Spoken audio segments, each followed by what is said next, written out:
offense to them, gotten a little older. It happens to all of us. It even happens to me and you, Mike. You get a little older and someone says, indeed, it's time to maybe turn the page. Don't turn the page on us. But for the Washington Commanders, I wonder how active an offseason they have. Adam Peters has been aggressive. He has made trades, made a couple of big ones last offseason. It is an essential, important year for Washington. I wouldn't be surprised if there were some fireworks here, just knowing how important it is, how much space they have, and the window they have with a good young quarterback. The time to spend is now, and obviously this is something we are going to be tracking throughout the offseason. The time to spend is now. Wouldn't be surprised to see some fireworks. That was Ian Rappaport from either Friday or Saturday on an NFL Network show. Got some of you kind of excited. This from Jim. Jim writes, Kevin, Rappaport says fireworks. I got a trade for you. Our first next year for Max Crosby. I love trade talk. I think it would probably take something like that to get Max Crosby. Maybe more than that, because next year's first is more kind of equal to this year's second. Maybe that's the right price. I don't know what the right price is. I think that's one of the things that we as football fans get wrong all the time. Compensation trade-wise for players, it is very much about the moment, usually not about the historical.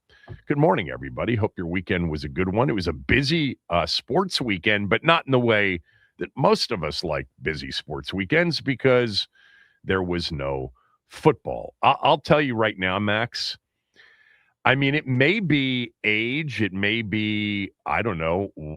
I mean, I just don't have any juice whatsoever anymore for NBA All-Star Weekend. I did not watch literally 1 minute of it. The only consumption of NBA All-Star Weekend was after people texted me to say, your boy's going off. Kawhi Leonard is going off. He had 31 in 12 minutes in one of those mini games that they played in that round robin with the world team. So I watched those highlights. Other than that, I think this may be the first time in my life that I didn't consume one live minute of NBA All-Star Weekend. Is this for you?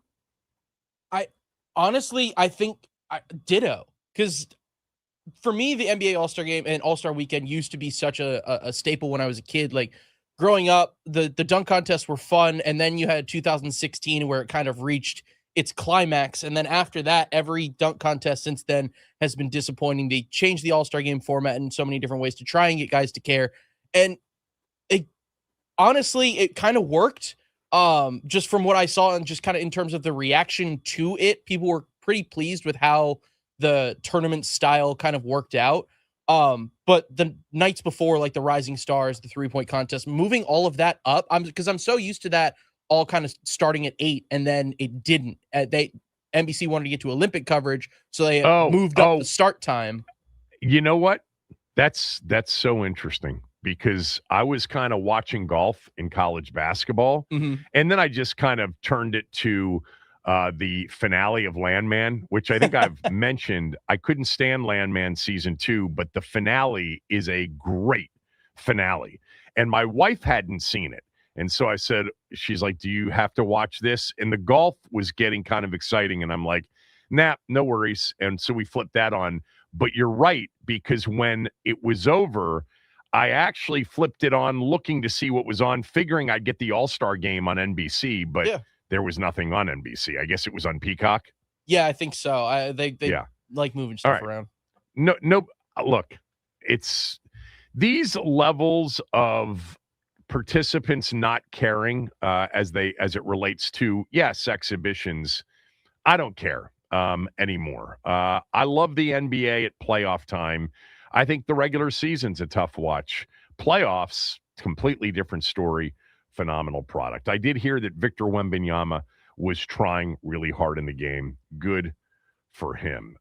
I think one of the stories, though, that came out of All-Star Weekend was the commissioner with respect to draft changes in the future. Nothing spelled out specifically, but if you haven't been following the NBA this year, and I'm assuming that many of you have not, it's been an open tanking for this particular upcoming draft because this is a loaded at the top, and even through like the first 6, 7 picks, most people believe you're going to be able to get a major league all-star potential player in the first 6, 7, maybe even 8 picks. We want the Wizards to certainly protect their position, enter the lottery with the best chance of getting a top 3 pick. In that case, it's a Darren Peterson, an A.J. DeBonsa, or a Cameron Boozer from Duke. My opinion on those 3 players continues to change. I watched Darren Peterson at Iowa State on Saturday. That was an embarrassing performance. There's something not right about him.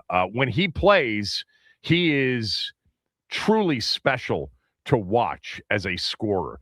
There's something about his game that looks number 1 worthy overall, but the load management and then the disinterest he had on the road at number 5 Iowa State on Saturday when Kansas got blown out, I found a little bit off-putting in watching the performance. I think that the people at Kansas are a little bit frustrated with him.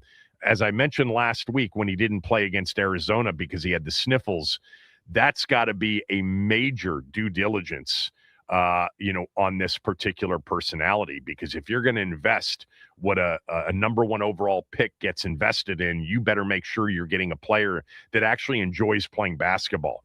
But that aside, one of the big stories, I guess, that came out of All-Star Weekend was, the commissioner, Adam Silver, suggesting potential changes to the draft concept to, I guess, get rid of the scourge that has become tanking. I mean, we've already had 2 teams. The Wizards have avoided it. And those trades, by the way, for Trae Young and Anthony Davis were perfectly timed because both players are hurt. CJ McCollum was not hurt, and he was putting up big numbers, and he was giving the Wizards a chance to win games night in and night out. Not night in and night out, but night in and then take a few nights off, and then maybe the night after that, he was giving him a chance to win. Now you got 2 players who are legitimately hurt, so you can't really get fined for tanking. The Jazz were fined $500,000 for conduct detrimental to the league for resting healthy players. The Pacers, the same, $100,000. The Wizards have avoided that, but they're talking about some drastic ideas like doing away with the draft entirely. I don't know what that would look like. I think that what they have to figure out is the order of the draft and how that's determined. I don't think there's an easy solution here. As long as you're not a legitimate contender or a team that you think can win a couple of playoff series and generate a lot of, over and above revenue for the franchise, you're looking to lose. You're looking to strike gold because this is a league that requires a true superstar to contend for a title. We've said this many times, and there are a couple of, years here and there that are debatable, but essentially since 2004, when the Pistons won it, every other champion has had a debatable top 5 player on their roster. Without one, essentially for 21 consecutive years, you have not been able to win an NBA championship. Now, NBA teams can make a lot of money by advancing in the playoffs and, gathering up additional home dates through a month and a half of playoff games. But to win a title, you've got to have a legitimate superstar, a legitimate top 5 superstar, or you're not winning at all. You just aren't. There are a couple of debates here and there about various players. The San Antonio team the last San Antonio team that won it, was Duncan really a top 5 player? Maybe not. Was Kawhi, at that point when he was the MVP finals, was he a top 5 player?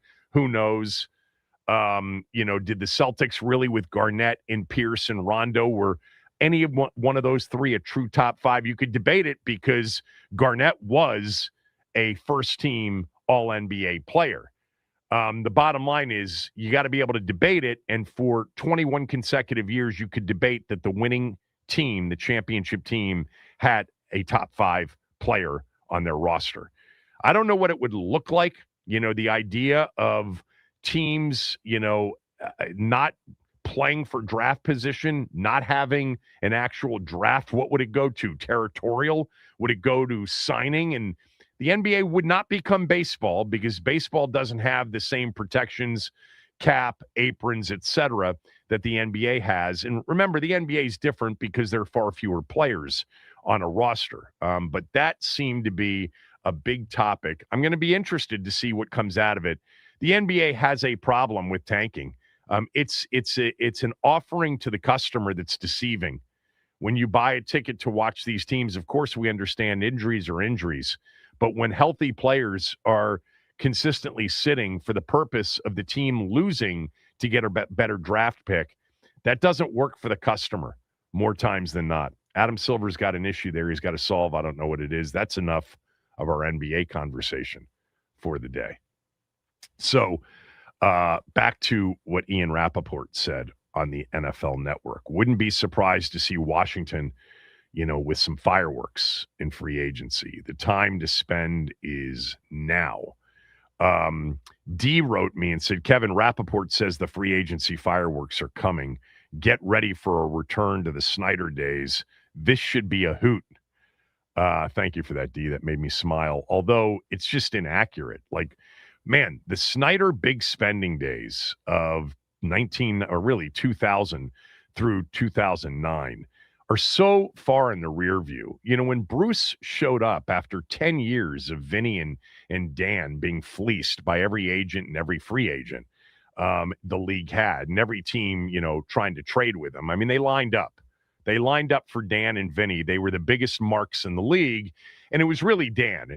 Vinny, I think, tried to talk Dan out of a lot of the stuff over the years, but Dan wasn't having any of it. Dan was an expert and literally, on average, paid 20% above market on every player that they signed for 10 years. And every trade got duped. And even the trades he tried to make, I mean, they would have been all-timers. 2 number ones for Chad Johnson offered by Washington in 2006 or 2007. I forget the exact year. And Cincinnati was dumb enough to turn it down. 2 number ones. Yeah, they were truly one of the all-time dumb franchises in the history of the league. But when Bruce Allen arrived in 2010, it changed. There were a couple of here and there signings that were splurges. And really, they were more opportunistic, whether it was a Josh Norman or a Deshaun Jackson. But Bruce essentially became a bargain shopper. When he came in, he said, Dan, we're going to do things different. Cooley always said that Bruce Allen was Dan's attempt to become a good owner, but that hiring Bruce Allen was his attempt to become, a better owner. And Bruce went kind of the opposite way. Bruce decided we're going to get great deals. We're not going to be the place that when free agency starts, agents and players are lined up at our front door, looking for a deal that's 20% above any other that they've been offered. We're not going to be that. We're going to be 20% under the market. And he got some really good deals on some really average players, one after another over the years that didn't really help them much. But that narrative on Dan is a very old narrative. And look, by the time the fan base really started to erode because of the losing and because of the behavior, the whole thing, this is even pre-name, in 2020. I mean, the name definitely is a massive issue today. I'm not saying it isn't. Of course, I believe it is. But the team's fan base was eroding long before 2020. Those last few years, really post-2017, 2018, 2019, leading into that 2020 season, we saw, a slow erosion and then a massive erosion. And still to this day, it's been told to me, or was told to me back then by the people that understood the math, that they basically not only had lost 2/3 of their hardcore fan base, they lost by far and away their largest revenue producing fans among the fan base. And Dan then really couldn't spend Even when Bruce was gone and Rivera came in, then they got into that position where, you can talk to some of the players that were on the team in 21, 22, 23. I mean, they weren't staying in the nicest places anymore. They weren't getting the nicest meals. And of course, those report cards, which now, by the way, I don't know if you followed this story, but no more publicizing the team report cards by the players. The league didn't like that. But obviously, Washington responded to being the worst across the board, and now they're one of the better teams. But anyway, D, thanks for the reminder. Look, I think when it comes to what Ian Rappaport said over the weekend, I think that when people like Rappaport and Schefter, top-tier NFL reporters who get a lot more right than they get wrong, and they are truly clued in, they are plugged in to what's going on in the league. There are a handful of these guys in every sport, and we know who they are. When you hear somebody like Ian Rappaport or Adam Schefter on a show that is not a reporting show, and he was not reporting this him in a conversation with Mike Garafolo from the NFL Network. They were having a conversation where they expressed their opinions. But when you hear opinions that are specific, like Ian Rappaport's, because they are so plugged in, you do consider as a fan the possibility that the opinions they are expressing are influenced by what they know or what they are hearing. Now, again, Rappaport wasn't reporting that there are going to be fireworks, and I'm not even sure what fireworks means. I think what he meant by it is they're going to be big spenders. They're going to go after it in a big way. I mean, this is going to be an off season where Washington, has a lot that they've got to accomplish. And see, that's part of where you would say, look, he might just be expressing his own opinion. And it's the opinion I think most NFL fans would have, and most of us would have, when it comes to kind of looking at Washington's situation. They have top 5 cap space. They have a ton of needs. They have a quarterback on a rookie deal. And that just leads to an obvious conclusion that, hey, they're going to be aggressive because they were terrible on defense, and they need players on defense, and they need another weapon on offense. And they've got 32 players who are 29 who are unrestricted free agents, and other 3 who are restricted free agents. So it could be that he, like us, understands the situation and was just riffing. Could be. Or it could be that he's aware that Washington's gearing up to be an active spender in free agency. Let's assume it's the latter, that the fireworks are coming. What do you think he means by fireworks? What do fireworks mean to you? We are less than a month away from free agency. The league calendar and free agency begins March 11th, 4 p.m. Eastern. And of course, there will be a lot that happens between now and then. In Washington's case, 29 unrestricted free agents, 3 restricted free agents, a player or 2 minimum that have to be released. Marshawn Lattimore, Nick Allegretti. We'll see what happens with like a Deron Payne. Then others that might need to be extended, Laramie Tunsil, Frankie Louvu. The 29 unrestricteds that they have, some of those guys are coming back to play for our team. I mean, if you let them all go, you got 32 holes to fill. You still have to send 90 to OTAs and mini camp and training camp. I mean, that's nearly a third of the roster. It's more than a third if you count the restricteds. So, yeah, there's going to be a lot of activity between now and March 11th. What do you think that Ian Rappaport means when he says Washington is going to be a team where he wouldn't be surprised to see some fireworks? The time to spend is now. 301-230-0980. Be as general or be as specific as you want. If you've figured out their whole free agency class, give it to me, or at least give me the highlights of it. I'll tell you what I think he means, and really what I would mean if I use the same description. because fireworks means, dot, dot, dot. 301-230-0980. By the way, I had Kirk Cousins on my podcast Friday. He was great. Most of you who heard it loved it. I'm going to play some of that back for you on today's show. First time I've had Kirk on the show in a long time. He was great. Ben Standig will join us at noon. Kevin Sheehan Show, the Team 980 and the team980.com.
What does Ian Rappaport mean when he said fireworks when it comes to Washington and free agency?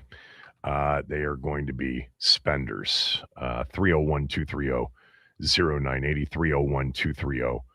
301-230-0980. So let me just say that with respect to what he said, I don't really have a guess one way or the other as to whether or not that is an informed opinion versus just, a hunch based on the obvious that's out there. Everybody knows Washington has a ton of needs. Everybody understands that this is kind of a big year. Everybody understands the quarterback's on a rookie deal. Everybody understands, certainly defensively, they need a lot. As mentioned, they have 30 some odd roster spots to fill. They're going to fill some of those spots with some of the players that were on the team last year and are unrestricted free agents. But they're going to fill a lot of them from outside that group. But I would certainly expect that of the 29 unrestricted free agents and the 3 restricted free agents, 32 players, I would say 10 to 15 of them, more likely than not, are going to be back. Many of them are not going to be big money spends, but they're going to, count as free agents added, just for the purposes of understanding their cap situation, because I looked this up on Spot Track yesterday. They have the 5th most cap space currently in the NFL, but that's going to grow because we know that a Lattimore release is coming and coming soon, more likely than not.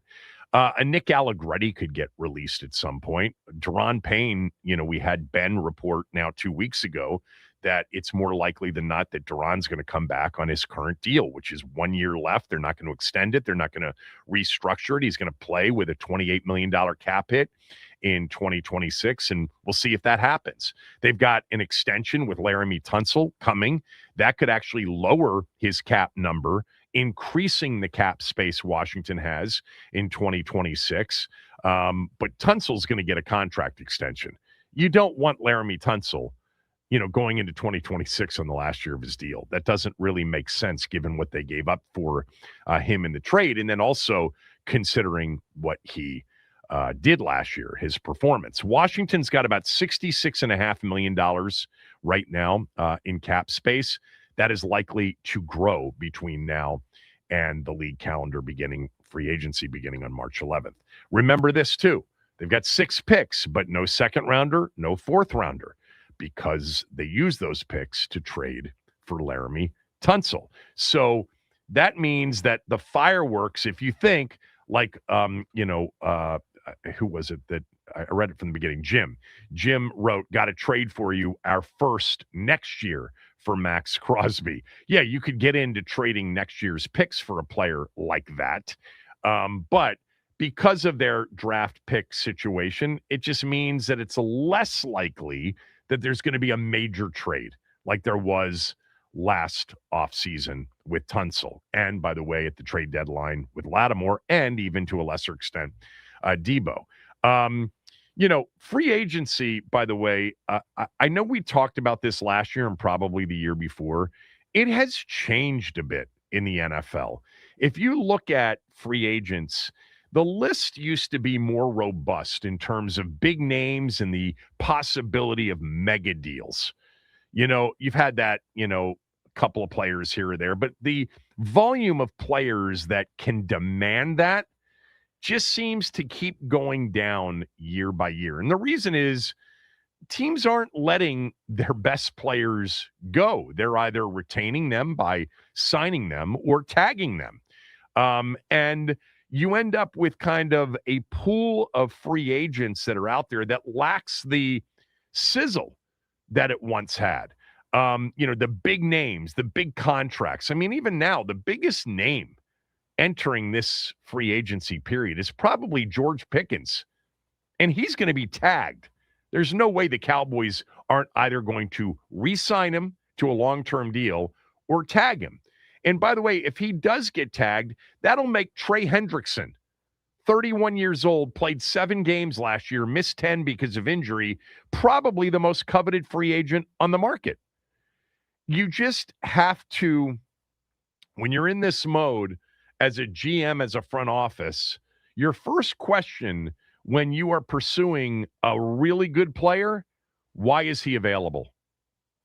That should always be the question. Why is he available to be traded to us? Why is he available in free agency? The answers can be very innocent, like the team that he plays for doesn't have the cap space. They can't afford to keep him, and they can't afford to tag him. And so they have to let him hit free agency. That does happen, so you get those players every once in a while. Or the player, for whatever reason, really wants out. In the case of Hendrickson, they essentially said to him, you're staying here for one more year, and then you can become an unrestricted free agent next year. If you look at, and I saw this story, it was a Pro Football Focus story about the Patriots and the Seahawks, the two Super Bowl teams. They did a phenomenal job last offseason of completely, especially in the case of the Patriots, revamping their roster. I mean, it was a complete overhaul in one offseason of the Patriots roster, to a lesser extent, Seattle's roster. Of course, in New England, it was also a complete overhaul with respect to the coach and his staff. But really, when you looked at the deals, there were two sizzle deals, and that's it.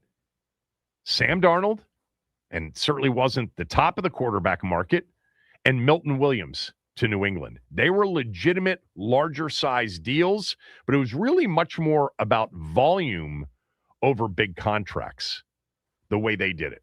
I think every year's different, because the available pool of players is very different.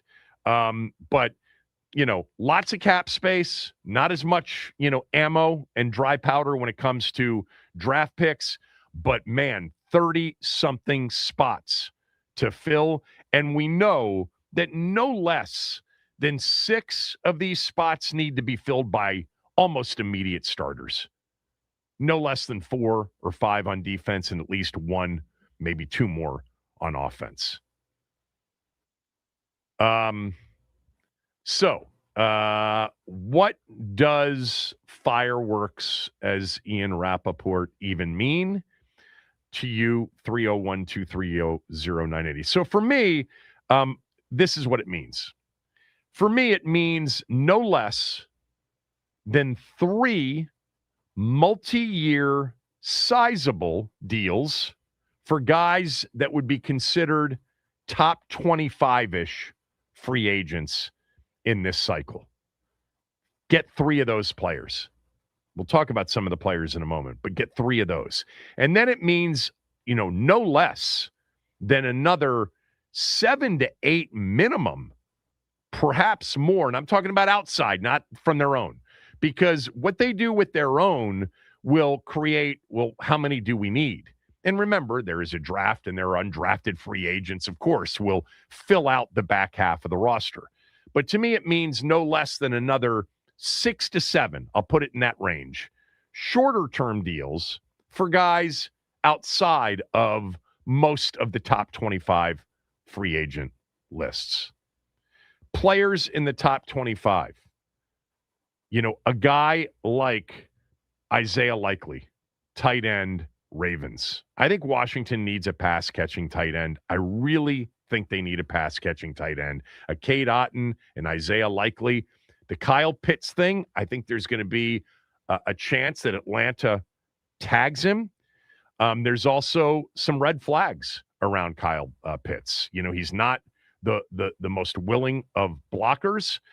He's also occasionally a bit disinterested. It's been a slow build for him. And quite honestly, the most productive period for him was when Kirk took over for Penix Jr. midway through this season. And then all of a sudden, Kyle Pitts came to life. So somebody like Isaiah Likely would be a guy. And then I would go with a guy like John Franklin Myers. All right. Defensive lineman this past season as a Denver Bronco, interior disruptor, pass rusher. And then I'm looking for my edge guy. I would love Jalen Phillips to be, in the mix. My biggest thing with Jalen Phillips is just how much he's been injured during his career. That would be the one issue I would have. So I would look for somebody like, Amafe from Seattle. Boye Mafe as a 26, 27-year-old, up and comer. This a guy that can really be disruptive as a pass rush pressure guy. Didn't have all of the sacks to show for it this year, but a lot of people love him. I'd look at somebody like that. So there's your three: Reek Woolen, Alec Pierce, on the list. Those kinds of guys among the top 25. And then you need another 6 to 7 outside that top 25. And then fireworks might include Brandon Ayuk for maybe not a lot. We'll see. I mean, there's so many guys that, Devin Lloyd's interesting to me. I love him as a player. Khalil Mack's too old. Rashid Shaheed, we'll see what happens with him in Seattle. You'd think he'd stay. Juwan Jennings is a phenomenal all-purpose number 2. Some people would say number 3. These are the you need, I think, a minimum of 2 to 3, a minimum of three multi-year deals for top 25-ish guys, and I would say 2 of those 3 have to be on defense. And then another 6 to 7 outside the top 25, maybe shorter term, less money. That's what fireworks means to me. Throw in Brandon Ayuk, and you've had yourself a bit of an off season. What does fireworks mean to you, Max? So fireworks to me, I mean, you're definitely right about getting just at least a couple of these top flight free agents.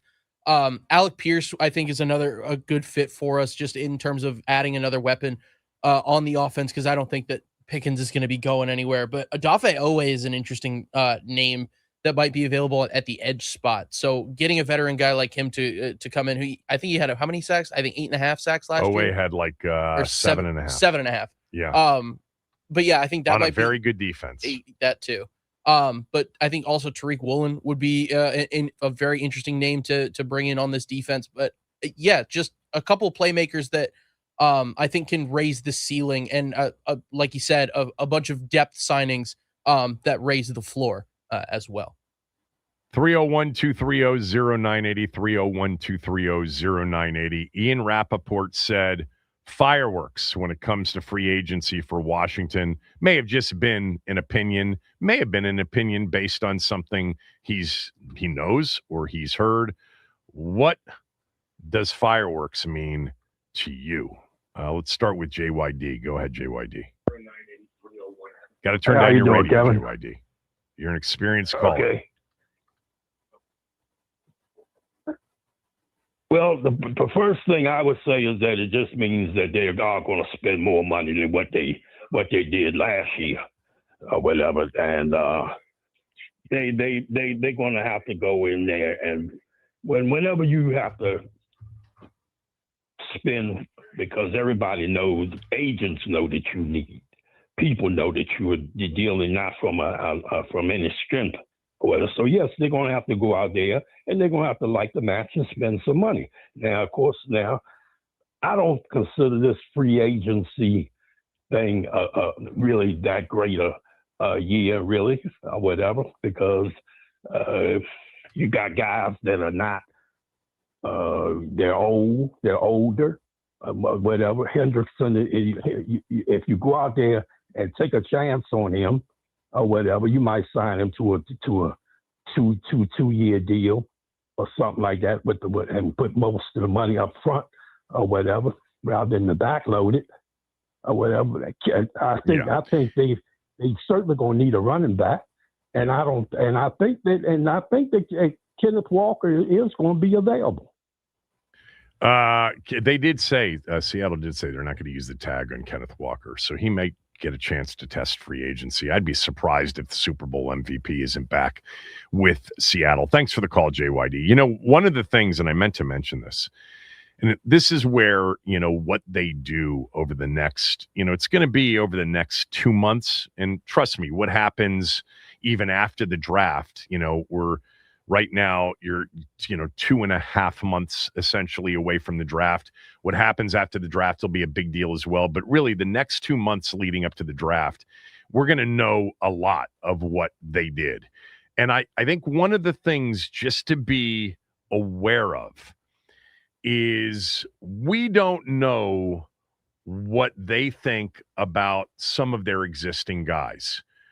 They may think that some of their existing guys take a Mikey Sanders this past year, on offense, take a Chris Rodriguez, or take a Luke McCaffrey, a Jalen Lane. We don't know what they think of these guys with respect to the new schemes, defensively, offensively. Maybe they're better fits.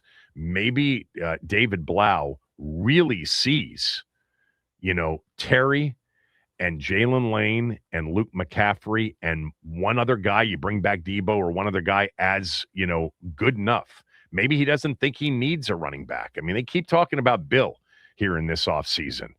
The offensive line, wouldn't it be interesting if he's not a big fan of maybe Chris Paul and doesn't want to meet the market on that and thinks that actually Brandon Coleman should be playing that spot and they'd be better off? There's a lot of things here that we don't know because we've got 2 new coordinators and, we believe certainly defensively a different scheme. How does, Frankie Louvu fit into this scheme? How does Kane Medrano and Jordan McGee fit into this scheme? It's very possible they think they've got guys on their roster that haven't been utilized to the extent that they think they can utilize them, that make more sense than spending money in free agency on, say, some second or third tier players. Let's go to Anthony in DC. Anthony, Ian Rappaport said fireworks, said look for Washington to produce some of them in this offseason. What do you think that means? So at a bare, at a bare minimum, they are going to sign 2 quote unquote big name players, and it's up to each individual to define what big name is. But along the lines of what you said about immediate starters, and after that, they're going to do I don't know how to describe it, but they're going to try to fill in spots with an upgrade over the players we have, but not necessarily the impact players that are out there, the few that are out there. And all of this is going to determine what they do in the draft. It's my belief, it's Doc's belief, and I agree with him, that if he happens to be there at number 7, that they should take Jeremiah Love. Mm-hmm. And I don't have a problem with that, depending on, 1, if he's there, 2, if the pieces on the defense have been taken care of. My whole thing with the draft is, I don't care who it is. I just want the super freak. Whether it be right, whether it be offense, defense, whatever. I need the draft to be an opportunity for them to not think need, but to think absolute best chance to acquire a future all-pro player, a star player at number 7. We want free agency to address all of the needs. We want number 7. It'd be great if it did both. If it addressed a need, but it also addressed or was best player available. But that's why this next 2 months is going to be fascinating to watch. I mean, Anthony, the one thing that is a given, and if it isn't, then we're going to wonder why the hell they're not busy. But this is going to be a busy 2 months. There are going to be transactions, signings, releases, contract extensions. This is going to start soon, and it's going to be a 2-month run of it, or certainly a 1.5-month run of it, and then the focus will be on the draft. But when you got that many, roster spots to fill, and you have that many needs, and this is a window that you believe you've got to produce in, that all adds up to, high volume activity. if it's fireworks, who knows whether or not. I think fireworks is at least 3 in the top 25. Multi-year, pretty sizable deals. 3 in the consensus top 25 of free agents, and another 6 to 7 maybe on the shorter term side, might be still multi-year, but on the lesser money side outside the top 25. And that's going to be fun to watch. I mean, 3, when I say 3, no less than 3. No less than 3. Let's take a break. Mark, Athen, G, Billy, what does fireworks mean to you when Ian Rappaport says wouldn't be surprised as it relates to Washington and this upcoming offseason and free agency? I wouldn't be surprised to see some fireworks. Kevin Sheehan Show, the Team 980 and the Team980.com.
From Lacey writes, you have not addressed Tyreek Hill's availability yet. I have not. I honestly think that is an absolute long shot, personally, for 2 reasons. One, gruesome injury last year, week 4 against the Jets, dislocated knee, torn ACL, other ligament damage. He turns 32 next month, and keep in mind, our front office very much a believer in wide receiver aging analytics. We know that from the summer of Terry McLaurin. So I would doubt it, not to mention all of the off news. He still has multiple lawsuits that are active. Bradley Chubb getting released was interesting because he is a high character dude who came back and played 17 games last year after the serious injury in 2024. And he's entering his age 30 season. You know, you could see the Khalil Macks, the Bradley Chubbs added to something more significant as well at edge. 301-230-0980, 301-230-0980. When when Ian Rappaport says that he wouldn't be surprised to see some fireworks when it comes to Washington and free agency, what do you think he means? Let's go to our guy, Mark in Largo. Mark, go ahead. Well, hey, Kev, how you doing, buddy? Good, Mark. My fireworks is, first we got a POK, which is piss off Kevin, and go get Kyle Pitts. Contrary to what you say, I don't think Kyle Pitts wants to stay there. I think, you know, they could try to franchise him, but if he doesn't want to be there, he doesn't want to be there. That's just the bottom line. I think he's going to come here. I also think we could probably get Romeo Doubs along with Adofe from the Chargers. Yeah. And Brandon Ayuk, along with Devin Lloyd. And here's what I would do. Dobbs and Ayuk. And Pitts. I would give Dobbs a more guaranteed deal, and I would give Ayuk a 1-year deal. That's the thing.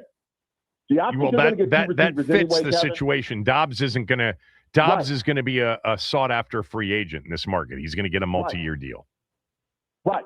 You got to give him more money, and you go for that and you give him more money. But along with him and Kyle Pitts, that'll answer everything what Washington really needs to do. Here's what I would do with number 7. First of all, Jeremiah Love is a great player, but if there's a choice between Jeremiah Love stick to the script. Stick to the script. What does fireworks mean? I think you just defined it. You want to go through that list one more time for everybody? Yes. In free agency, my brother. Pitts, Oweh, Ayuk, and Dobbs. Who else? And Devin Lloyd. Okay. Fireworks. Thank you for that, Mark. Mark wants to break down the draft. That'll happen in future shows. Let's go to Athen and Annapolis. Athen, what does fireworks mean to you when Ian Rappaport says that's what's coming for Washington in free agency? Well, I don't want the wrong kind of fireworks, like the ones that explode in your hand. And Kyle Pitts is not the guy that we want here. I don't need the Daron Payne of the offense, somebody that doesn't love football and just wants to get paid, somebody who underperforms and doesn't reach their potential. I do like Adofe. I think Alec Pierce would be a huge addition for the offense, but don't rule out Trey Hendrickson. I know he's 31. But I think coming off an injury and maybe getting in here and out of that Cincinnati loser environment, it would be good for him. And I think he's got a few quality years left in him. You would get Ayuk cheap, and then you do have quality players like Quay Walker is going to be available. Matt Milano's out there. Alex Anzalone. I like Matt Milano, by the way. I like Milano, but again, helps with him too. Yeah, it's an issue, but when you're as bankrupt as we are with talent, you might have to throw some flyers out there. So I think Adofe and Pierce and Trey Hendrickson would be my top 3 for fireworks. Thanks. Appreciate that. The tight end thing is going to be interesting because it's going to say a lot about what they think about their current group. I mean, Ertz may want to come back and play. I don't even know if he'd be available for the beginning of the season. I don't think that's going to be the answer for them. And I'm not sure Ben Sinnott, there's enough confidence in him right now. I do like, and I have liked since he was drafted by Tennessee, I do like Chig Okonkwo. I think he's got a chance with a quarterback and in an offense to become a lot more than he was in Tennessee. He did play at Maryland. I loved him coming out. I also really like, as another back, the versatility of somebody like Kenneth Gainwell. who actually was super valuable in Pittsburgh. I think he was super valuable in Philadelphia. You know, somebody like that, if they're not going to go big on a running back either in the draft or in free agency, somebody in that next 25, you know, Kenneth Gainwell's got a ton of versatility as a runner and as a pass catcher. All right. I got to get to a break. We'll do this for a few more minutes. We'll take a few more calls, and then you'll hear part of my conversation with Kirk Cousins, Kevin Sheehan Show, the Team 980 and the team980.com.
From Taylor, Taylor writes, would Gainwell be part of your 6 to 7 others? Yeah.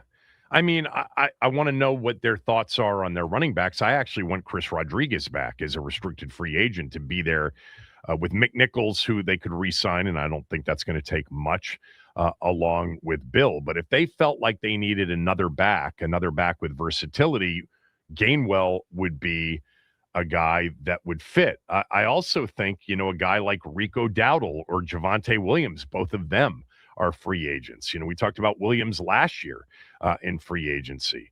But yeah, I mean, a Nakobe Dean makes sense to me. I mean, I think that's a fit for what I think Durante Jones is going to do with pass rush. I mean, he's one of the best pass rushing linebackers in the league. I think that would fit. I think, Okonkwo at tight end. I like Okonkwo. I don't think he's had a quarterback in Tennessee that could get the most out of him. Who else is on my list? Kind of tier twos. I mean, Jawan Jennings, they're going to want to run the football. This is going to be slightly different. There's going to be more of a Shanahan style, run married to play action. Jawan Jennings has fit that very well. I think a Jawan Jennings, Terry McLaurin, and let's come up with a third, guy that could really be a threat on the inside. I don't know if that's on the roster or not. And then, yeah, and like I said, Franklin Myers, a Boye Mafe, or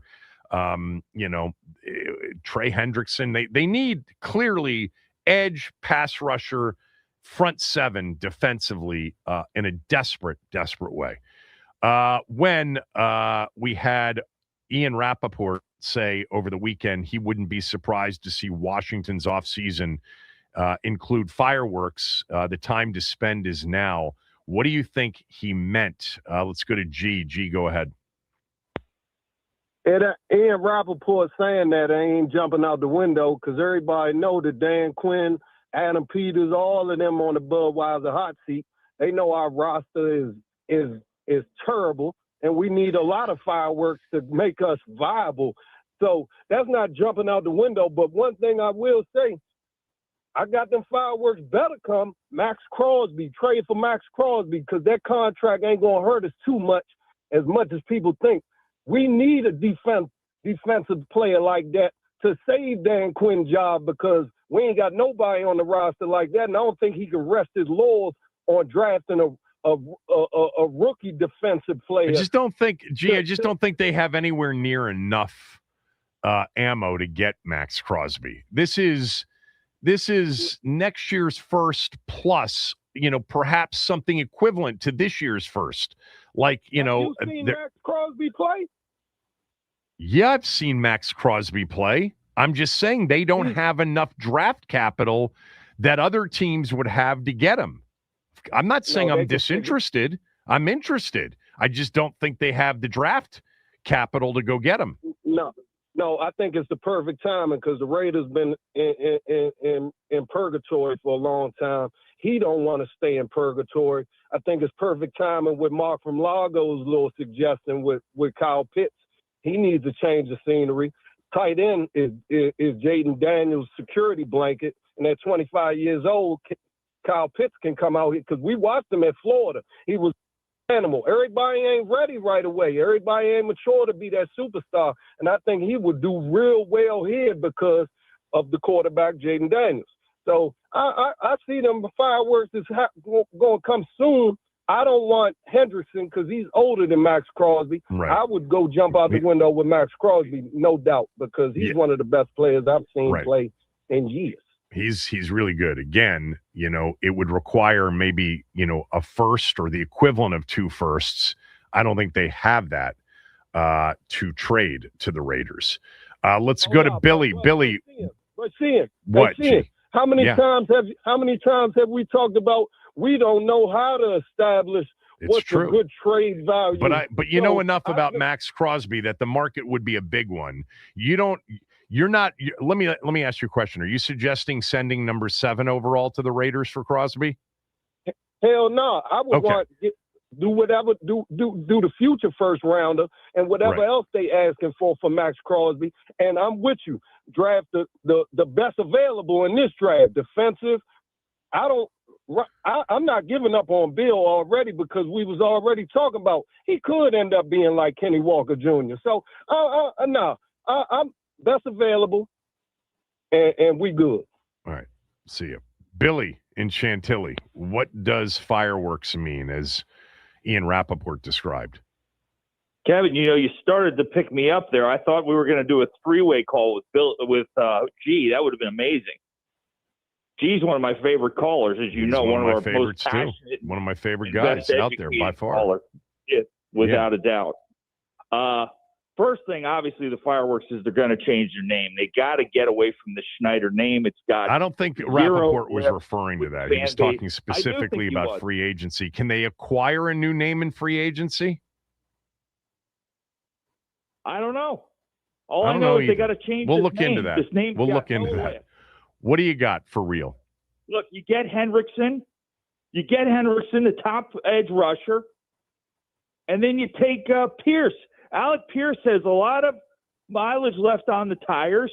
Yep. He's a deep threat, and he's just a good overall receiver. He's an excellent receiver. It. Hendrickson and Pierce, that's the fireworks. You need more than that. You need more than that. Let's go to Little. Little, go ahead. What does fireworks mean as the way Ian Rappaport described them over the weekend? Coach, shout out to Mad Max. Hey, look, Coach, if you're thinking like me, I'll trade Tunsil. I'm going to tell you what. You and Paulie, you're trading Tunsil.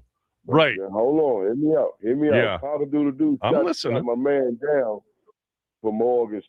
But I got to tell you, Cock-a-doodle-doo, he was baptized a left tackle. So I see what he got. If he got some of that left side, Coach, I roll with the rook. I roll with the kid. I see what I can get for Tunsil, man. Because I'm going to tell you now that I think Tunsil going to try to break the bank. But I think they can get a second or two for Tunsil. Then I go after McDuffie up there in Kansas City. And then guess what? I'll see what we got. Now, I like what the young G from the shop said about Hendricks. Well, I mean, not Hendricks, about the kid, the one up there in Las Vegas. But Max I Crosby. give him Payne. I give him Payne. You think they do the deal for Payne? Yeah, I give a Payne in the number one for next year. Because, you know what I'm saying? Then again, I'm thinking about keeping Payne. I give up somebody in the number one for next year. But I tell you what, Tunsil will be on the table. First day of free agency. Tunsil will be out there. I'm going to tell you what. There is like literally close to 0% chance that they will trade Tunsil.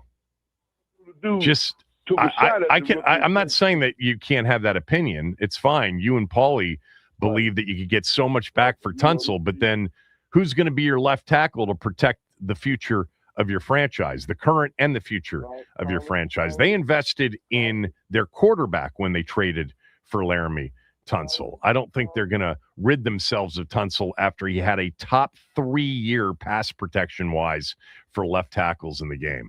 Ian wants to weigh in on free agency. What does fireworks mean to you, Ian?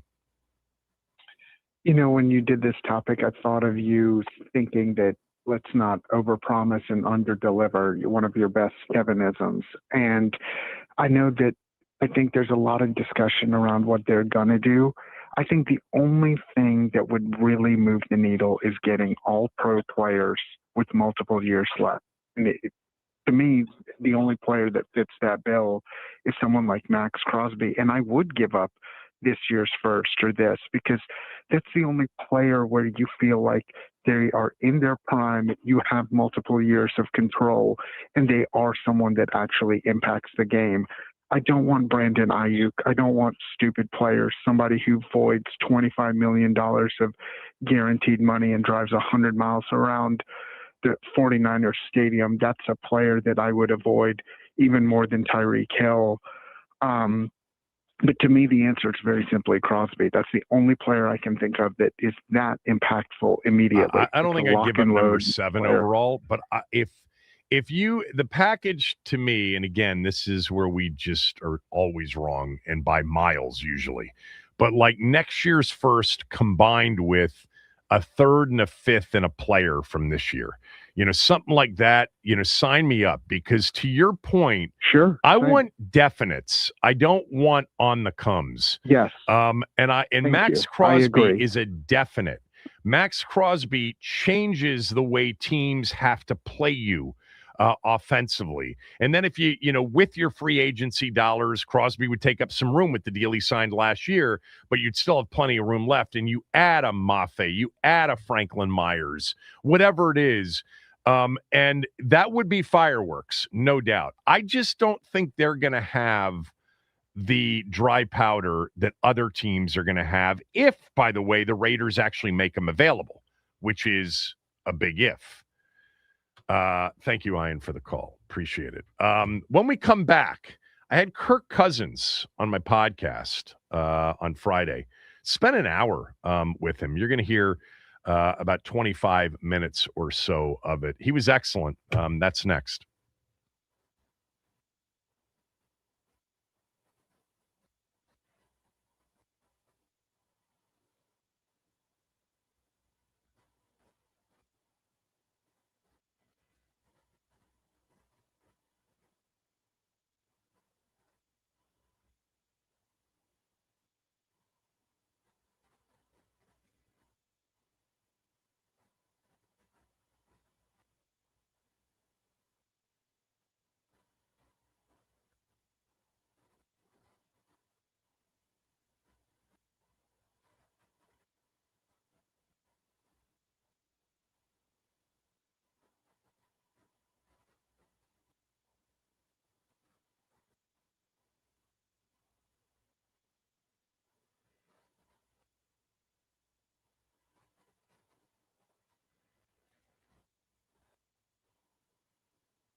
So Kirk Cousins came on with me, long form, with about an hour with him on Friday on my podcast. He's a terrific guy. Was very nice to give me that much time. And so I broke down like two parts of it. You know, a 20-minute slug here and then another 15 minutes of it. Some of the stuff that I thought you guys would enjoy, or some of the stuff that really some of you said you enjoyed the most.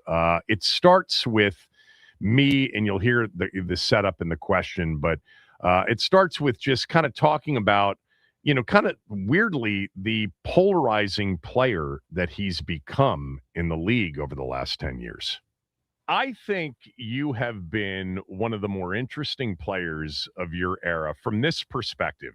You've obviously been a very good player, and you've been a player that's been incredibly well-liked, highly respected from peers and those in football. But when it comes to fans, you've been one of the more polarizing players, I think, of the last decade. Do you have a theory as to why that is? Yeah, I think there were a few variables that were kind of all coming together to the degree that that happened that created that. I think one, being a 4th round pick, you know, if you're a top 5 pick, it would seem you're kind of given the benefit of the doubt. You're somewhat innocent until proven guilty. I think when you're a 4th round pick, there's a little bit of the opposite. You know, I think it was something that, while, you know, we had success, it tended to be, you know, it wasn't 15-2. It wasn't 14-3. It wasn't so much success that, you know, I'm holding up a Lombardi and there's really no room left to criticize. I think if you go 9-8, 9-7, you know, you're still giving yourself that room to be criticized some. So, you know, and I think it's a little bit of all of that combined. And then I think when you do, you know, go on franchise tags and you don't go the traditional path of just signing a 5-year deal, it probably led for more time to discuss it than if you just signed the 5-year deal everybody else signed. Maybe it, you know, the conversation doesn't linger as long as if you're going year to year. Yeah, I don't think there's any doubt that the franchise tag process that started, you know, in 2016 and went a second year in 2017, tied with what you described. You know, it's one of the things that I've always loved about you is I consider you to be really self-aware, even though I don't think you pay attention to a lot of the conversation about you, but the lack of like significant postseason success, or, you know, you had the 113 win season in Minnesota, but, you know, consistently. And, you know, one of the things, and I've been sitting here making excuses for you for years, and I really haven't had to stretch to do it. But man, the number of seasons that you have played where it's come down to a kick here or a fumble here, not necessarily by you, and it's like one game. I feel like you were on teams and you played at a level that should have at least put you into the postseason more than it did. Well, yeah, I mean, it's a team game, and you know, that's what makes football so great. And there are moments where it helps you too, where you don't play great and you come away with a win because people made plays around you. It can also go the other way. But, you know, I do think that, you know, if you can have a bunch of 13-4 seasons, it does help, because winning is what it's all about. I'm grateful that in my years starting, I've also been able to avoid the 4-13 seasons that a lot of good starting quarterbacks have had when they get on teams that maybe don't have the pieces around that they need. Really good quarterbacks can go 4-13. And so I'm proud of the fact that we've kind of been able to avoid those types of years by, you know, just being resilient and playing through things and always finding a way to still be in the conversation near the end. But yeah, for whatever reason, several seasons where I've been playing, you know, we either missed the playoffs by one game or one play. And, you know, that's always been tough to swallow. Yeah. I know that you were surprised when Mike picked you in the fourth round of the 2012 draft, especially after they picked Robert at number 2. Do you remember when you first started to realize that getting drafted here by Mike and having Kyle as your offensive coordinator and the other coaches that were on the staff at that time, do you remember when you started to realize, actually, this is going to be a good thing for me?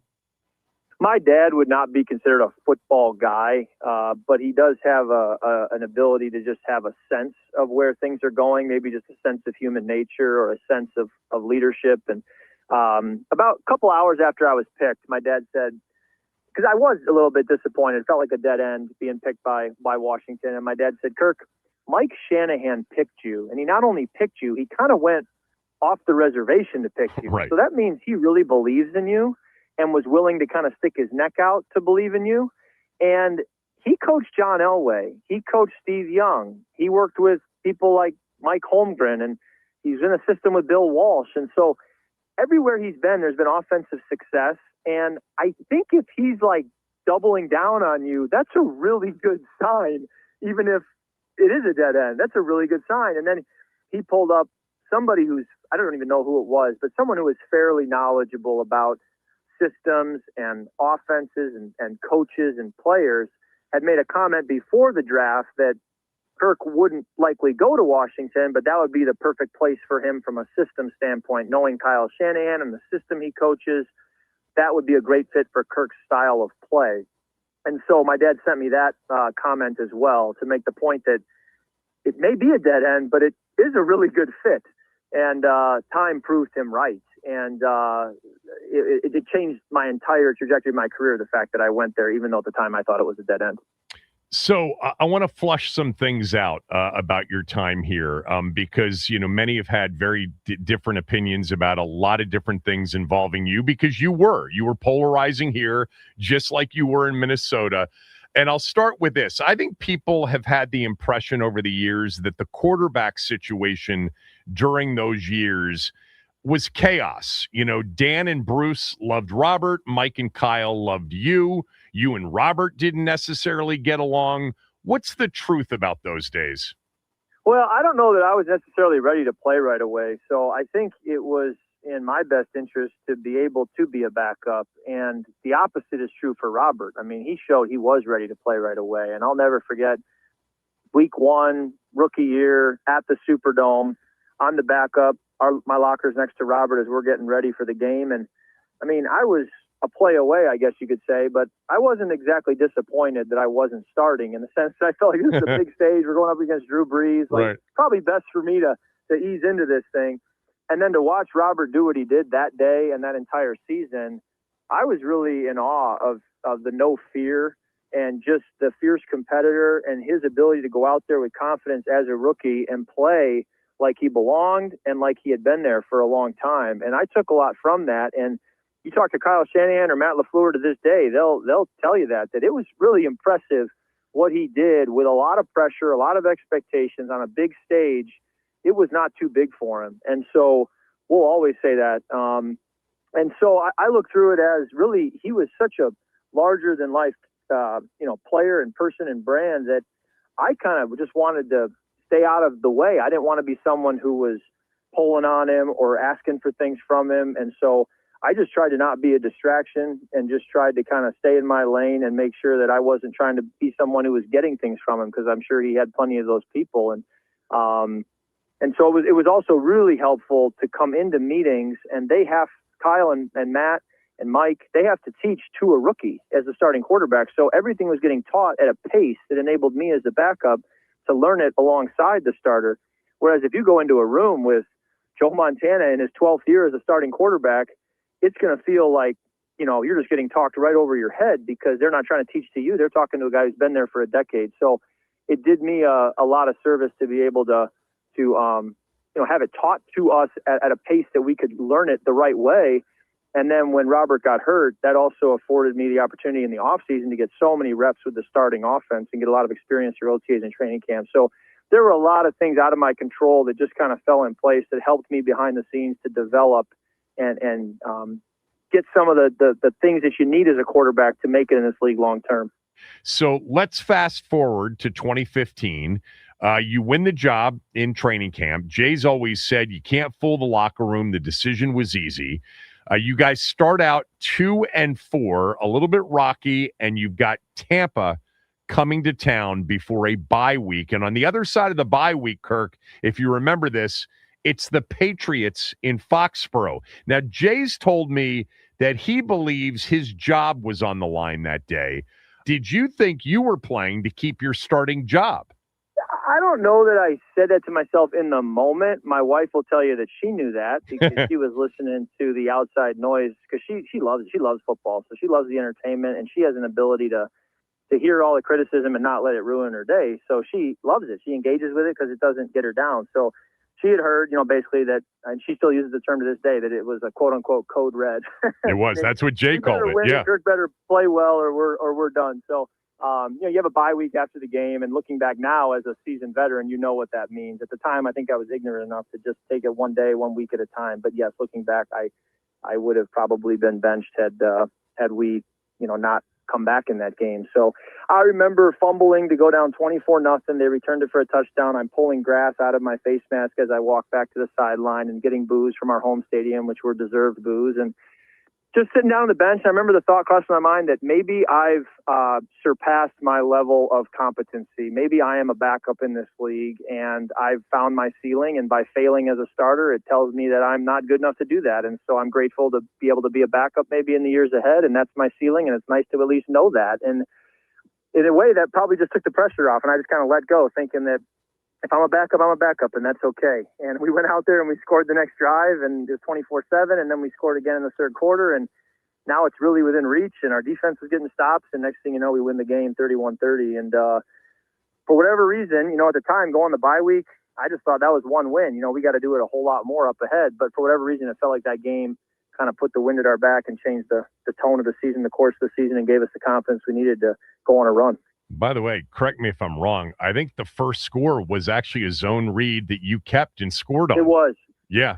So to the point earlier we were talking about, it still was a play call that we used. I ran for probably three touchdowns in Washington on zone read. Yep. From relatively far out it wasn't like on the 1 yard line. Detroit. But it was always a very effective play call in the high red zone. And it's, if you're a drop back passer like me, no one's looking for it. So if you do call it, odds are the DN's going to close and you got a chance to get an explosive. Yeah. I think you had a long one against the Lions. Yep.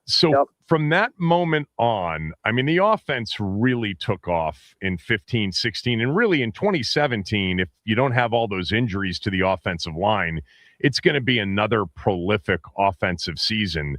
Do you have a favorite game or two, in addition to the you like that game, which was super memorable? Do you have a favorite game from that 3-year stretch? Yeah, I think at Philly to win the division on Saturday night when I inexplicably took a knee instead of spiking it at the end of the half.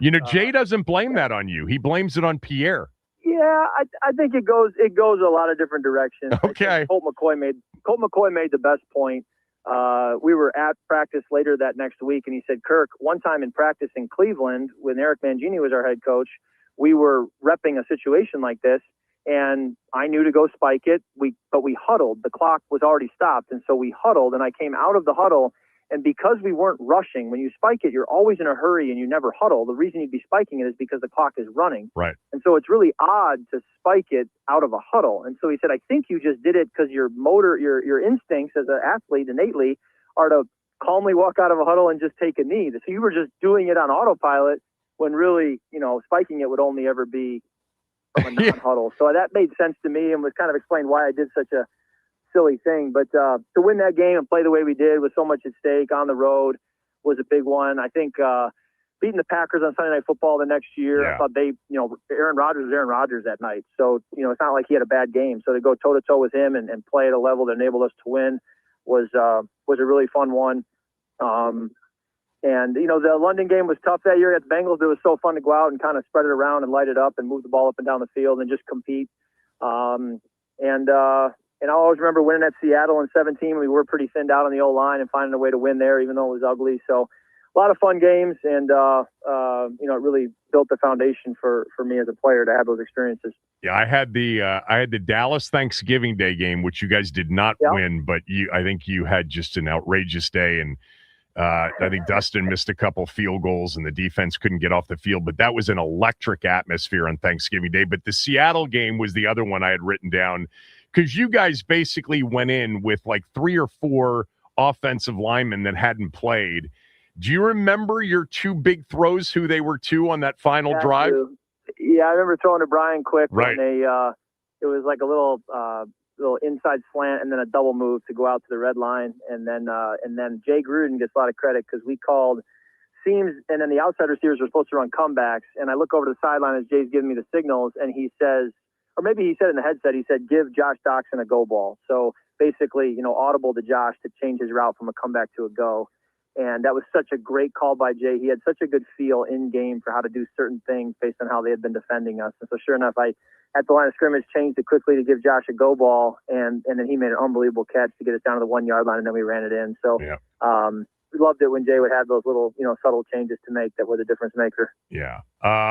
So what about, I've watched you over the years, you're very hard on yourself and you remember sometimes the worst more than the best. I mean, you've already, the Philadelphia game that clinched a division where you threw for 360 and you're talking about the play at the end of the half.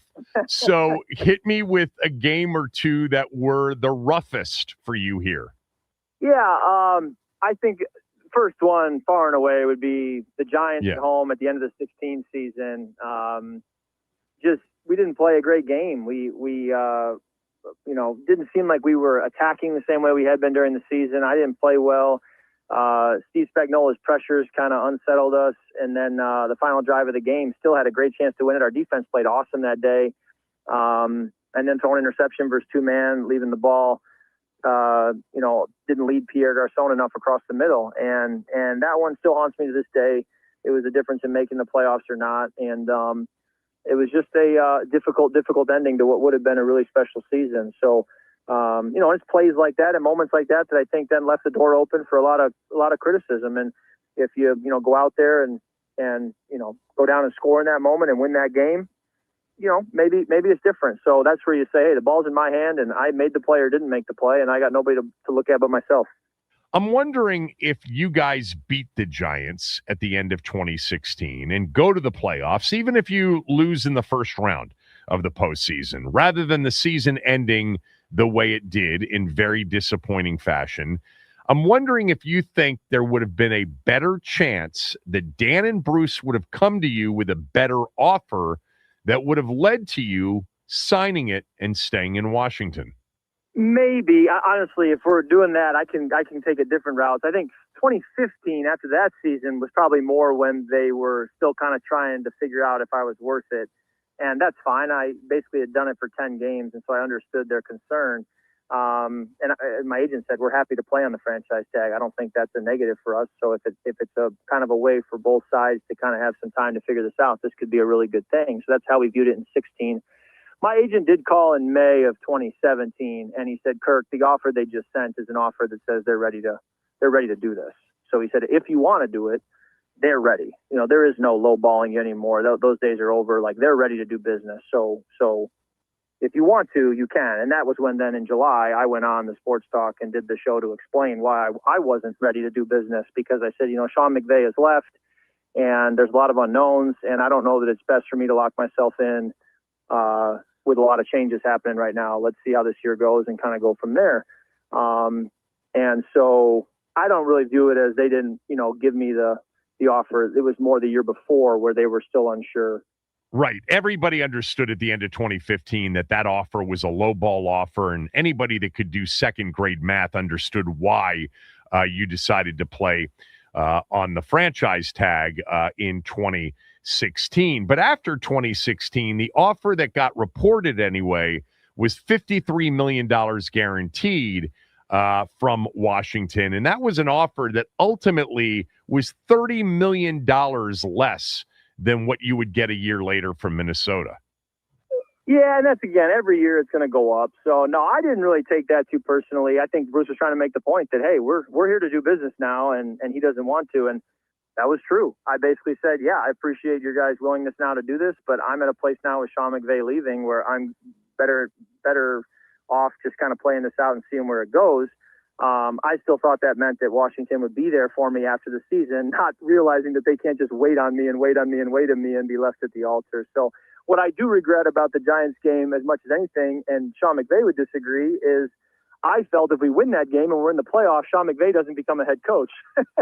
So we're still playing. He's not available. The Rams don't interview him. They don't have the ability to, spend as much time doing their homework on him. And now they don't take the risk of hiring a 31-year-old head coach. So my thought was, if we win that game, Sean's back for 2017. Because Sean's back for 2017, I sign a long-term deal. And yeah, maybe Sean becomes a head coach after 17, but we have another year together. And who knows where that goes? Who knows where that goes for Jordan Reed? Who knows where that goes for a lot of people? So Vernon Davis. That's the part I regret, is that by losing that game against the Giants, I gave Sean the chance to go interview in LA, and the rest is history. That's interesting.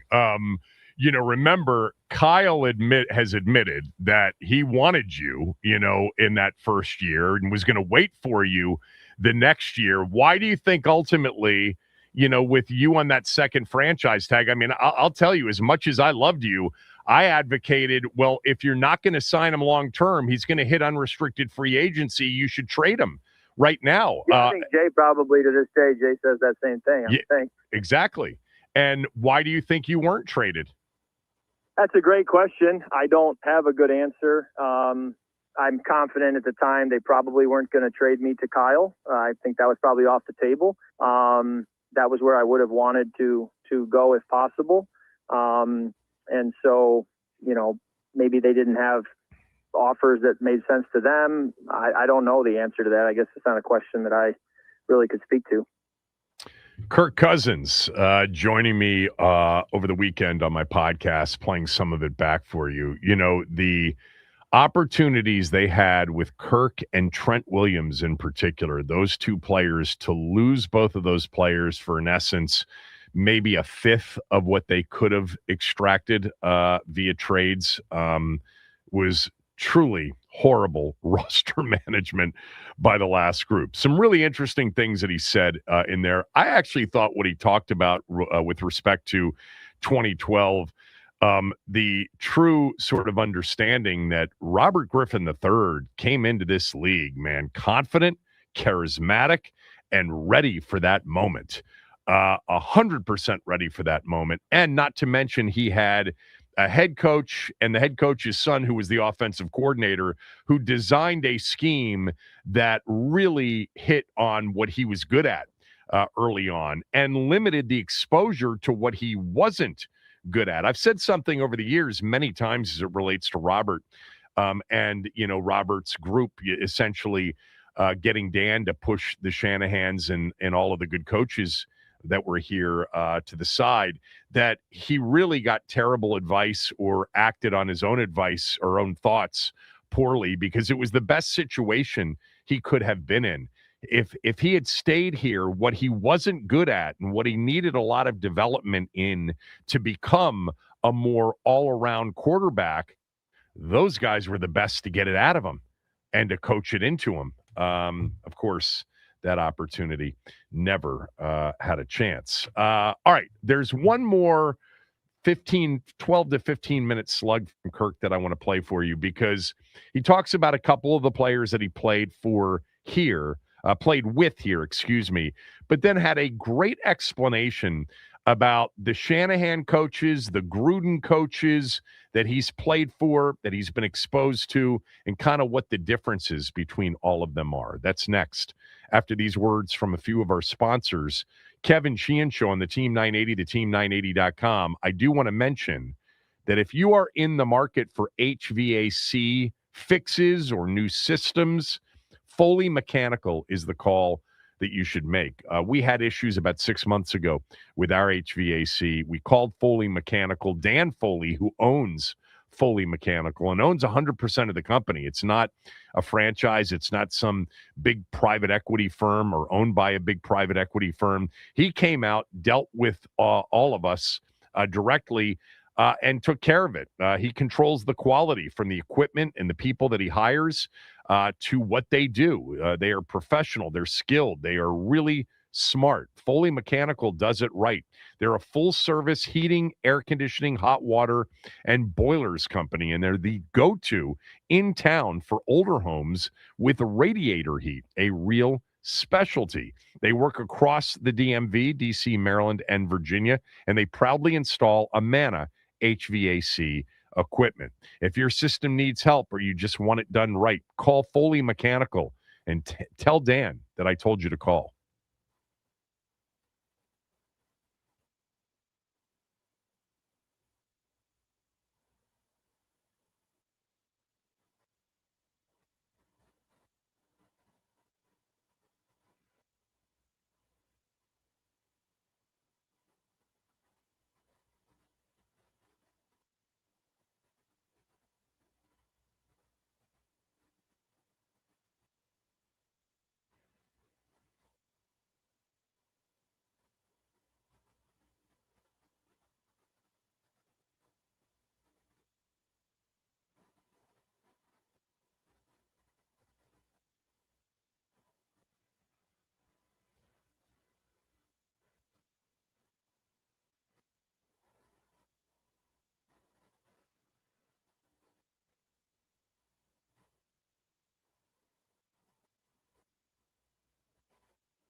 So a little bit more from Kirk Cousins from my podcast on Friday.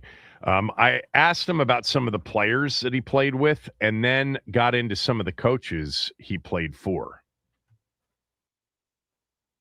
All right, I want to talk about some of the players that you played with and even some of the coaches that you played for.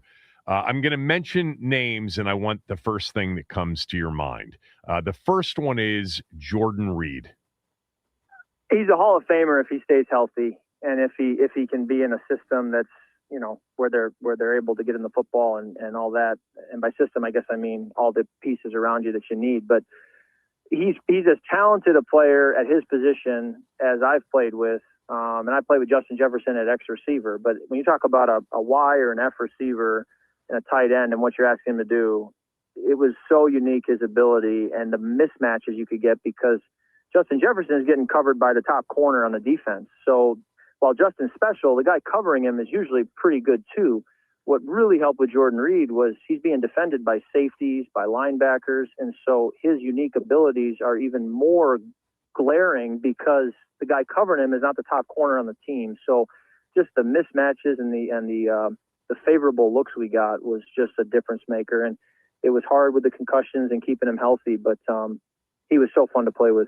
He's truly, I think, after Sean Taylor, he's probably the greatest what if in franchise history. Sure. You're not the only person to think that he would have become. And I believe one of his last concussions was a preseason game. It was. So when you look at, why are guys sitting in the preseason, it's like, well, things happen like Jordan Reed. Things happen like Michael Vick breaking his leg. So it's just not worth it with how much of a difference maker a guy like Jordan Reed can be. You've played on some teams that haven't been necessarily good on defense, and even you've had kicker issues on the teams, but you've really played on teams with very good skill position players in particular. I mean, Deshaun Jackson, what comes to mind? Just elite downfield. And it wasn't just the speed. The speed is what people talk about. Sure, he was fast, but there probably were guys in the league who were a little bit faster. What he did was track the ball like a baseball outfielder. And so you could be inaccurate, underthrow, overthrow, and he had a way to track it and go find it like he's a center fielder. And then he played bigger than his size down the field. So even if it was tight coverage, you had to throw it like he was a Megatron, which was tricky on the eye because you saw him being smaller, but you had to believe that he would play bigger because he kept showing it again and again in practice where he would just go get the ball as if he was this big receiver. And so the statistic of him having, more 50-plus yard gains or catches than anybody else, that's real. Like that is deserved, and he should be the greatest of all time in that statistical category. But it wasn't just his speed that did that. It was more than that. It was his ability to track the football. And so he was just like an instant explosive offense who could get you back in the game at any moment. Of all the coaches you've been around, and you've been around, the list has been put out there so many different times about all the guys that were in Washington. And, you've touched on, even recently with Zach Robinson, who's part of the Sean McVay tree, and Kevin before that, Mike, Kyle, Matt, Sean, Jay Gruden, and Jay and Kyle worked together years ago in Tampa. Yep. Like in the shortest way you can do it, we don't know really the differences of all of the Shanahan tree guys, but they all kind of seem the same. Like, is there a big difference with one versus the others or not? Yeah, I think what happens is you really have two trees. You have Mike Shanahan and you have John Gruden, and both of them kind of came from the Bill Walsh tree. Right. So you have Bill, Mike, and Kyle, were then around different people in those trees, where Mike was more in the San Fran space with George Seifert and those guys. But John goes to Green Bay, and he's with Holmgren, who had been in San Fran. He's with Andy Reid. And so John kind of sees it from there. And then they intersect again when Kyle Shanahan gets hired as a QC in Tampa to work for John. So Kyle kind of sees how John does things after having grown up with his dad and being around Denver. And then you kind of get that again when Sean McVay, who had then been trained by John and Jay Gruden, he then crosses over to the Shanahans in Washington, and he kind of brings his Gruden knowledge over to what the Shanahans are doing. And so you kind of saw this cross-pollination, if you will, between John's philosophy and Mike's philosophy, which has some pretty unique differences where I wouldn't put them in the same category, but then their disciples, if you will, have crossed over with each other to where they kind of now have cross-pollinated, and you get a little bit of John Gruden stuff and a little bit of Mike Shanahan stuff from each of them. And it's just a question of where do they fall on that spectrum as to do they tend to teeter more towards John Gruden or more towards Mike Shanahan? And all of those guys fall in a different spot on that spectrum, but they all have been influenced by both sides of the spectrum. That was really interesting. You explained that very well with a good sense of NFL history. And why wouldn't you know that? I mean, in your career, you've touched a lot of what you just laid out. Yes. I've worked with guys who are much closer to Mike Shanahan on the spectrum, and I've worked with guys who are much closer to John. And I still go see both of them. I go down and see John in Tampa every offseason and sit with him for at least a day, if not more, and talk ball with him and hear his perspective on what he's observing. And then I've been over to Denver to sit with Mike and talk football with him ever since he's been, quote unquote, retired. So I go to both of them, and you notice the differences in philosophy and what they want to do and how they want to attack people. But both are good, both are effective. And so then you get their disciples, and you also see where a Sean McVay or a Kyle Shanahan is going to pull from John Gruden, and then where they're going to pull from Mike Shanahan. And it's really interesting to see kind of how they each have their own way of doing it. And then they add their own innovative ways because football keeps evolving. And so then they add their own wrinkles, and then they steal from each other. And so it's a moving target, but so blessed to have been with so many guys who were in that world and then have gone on to great success. You know, David Blau just got elevated here to the OC job. He actually mentioned your name being around you in Minnesota. What do you think Washington's getting with David Blau as the next OC here? Yeah, it's funny because the quarterback room in Minnesota was David Blau and Sean Mannion, and Sean's now the OC in Philly, and David is the OC in Washington. So it's funny because I've worked with a lot of coaches who have gone on to success, but now I've worked with a lot of quarterbacks in the room who are going on to great success in coaching. So it just continues. But in both cases, like really, really sharp guys who have great football minds, understand people, very perceptive. But it reminds me of these other coaches we talked about, where the downside, if you want to call it that, is just that they're young. They haven't done it before as much. They don't have as many skins on the wall. But when it was Kyle and Sean and these other guys, no problem. Like you just got to let them go because they have the ability and the work ethic and the skill to innovate. And I think Sean and David had that as well. And David was around Ben Johnson, a guy I haven't been around. Right. But I do think Ben is another one that is really special. And to get around him and be a part of his tree, I think that will start to grow in the years to come. And I think that's where David has a lot to offer that I can't speak to, is what he learned from Ben. And I think what he learned from Ben will be a big part of what they do going forward in Washington. By the way, they hired DJ Williams. You just made me think of that. He was your quarterback coach in Atlanta. So tell me real quickly about DJ Williams. Well, I remember meeting DJ when he was still in college playing, and we had hired Doug Williams to come back and help out with personnel, and DJ came out to a practice in OTAs or minicamp, and I got to meet him, and you could just tell then, even as like Doug had raised a great son. He was personable for a kid who was only 20, 21 at the time, personable, mature, and loved football. And so he came around and was able to watch our practices those few days, and then he worked with the team in 2016 and 17 doing the low-level tasks. And then he worked with the Saints for many years and saw what it looks like in the quarterback room from Drew Brees and from Sean Payton and from a lot of the big-time offenses they had. So getting with him in 24, I was constantly asking him about the Saints and what they did so well for Drew Brees' final years. And he really knows ball. And then he and I worked together a lot in 25 this past year, and I really enjoyed him. I think he's another coach that's up and coming, knows football, is hungry to learn, has good self-awareness, good emotional intelligence. So I think he'll work great with David, and the two of them are coaches that I think Washington should be really excited about this year, but also in the years to come. I think they got some talent on their staff that could really become something special. All right, let's finish this up. What's next? Great question. I'd like to play. So I'm kind of waiting around this time of year, which we always used to do. I mean, even when we were in, the famous contract discussions, it was always kind of quiet in February, and then you wait for March. So that's where we are again. We'll see when we get to March. I expect to be released by Atlanta.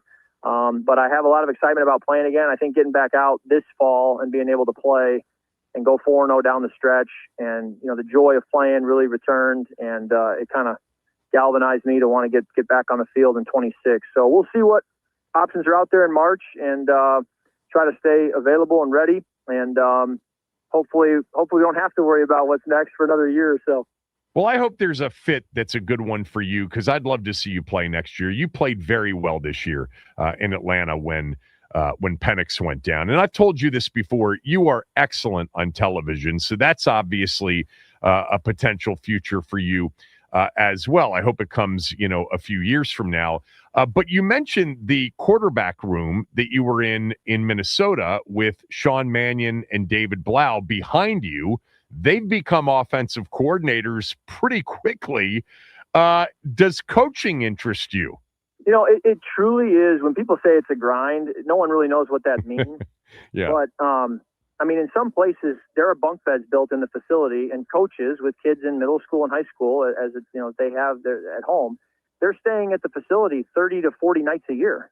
Joe Gibbs is famous for sleeping in his office back in the 80s. So, and Joe will tell you that was a mistake looking back. But I think the grind of coaching, when you've got kids at home and you've afforded yourself the opportunity to have the freedom to be there and be available and be involved in their life, to push that aside to stay in the game and be around coaching. As much as I would love to do that, I just think that the lifestyle of it would be it wouldn't mesh. It just isn't going to work. Now, if there was a way to do it and have quality of life still be there for me and my family, I would love to coach. But I haven't cracked the code on how to do that without giving the 100 hours a week that it takes. And so I'm still trying to crack the code on that, and maybe we will someday. But that's kind of the rub for me with coaching.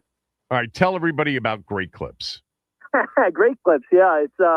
It's my haircut shop. I showed up in the Netflix deal, so we had fun with it, and they've been a great partner. They're based in Minnesota, and I still go there every time for my haircut. The quarterback room always laughs when I come in with a haircut, and they say, "You go to Great Clips again?" I say, "Yeah, man. I don't need to go to some fancy salon. I just go to Great Clips, and it works." So, big fan. Well, you're a big fan of Great Clips, and as you know, I am a big fan of yours, and I can't tell you how much I appreciate the time that you spent with me today. It's much appreciated, and I wish you the best of luck with whatever comes next. Well, thanks, Kevin. I don't necessarily keep receipts. I don't know if that's the best way to live, but what I do is take note of people who believe in me and people who have my back, or people who think I'm going somewhere and stick with me. And that was Mike Shanahan, and that was Kyle Shanahan, and that was Sean McVay, and that was Kevin Stefanski and Clint Kubiak. And so I would add your name to that list, Kevin. I appreciate the way you said, no, I think I'm gonna follow this guy. I think there's something to him. I think he's got something to offer at a time when that wasn't the norm. And so I'm grateful for that, and appreciate your support. And we'll go down together if we go down. Yeah, right. But I'd love to see you get back out there next year, and I hope it's the right fit. Wish you the best, and I'll be in touch. Great. Thanks, Kevin.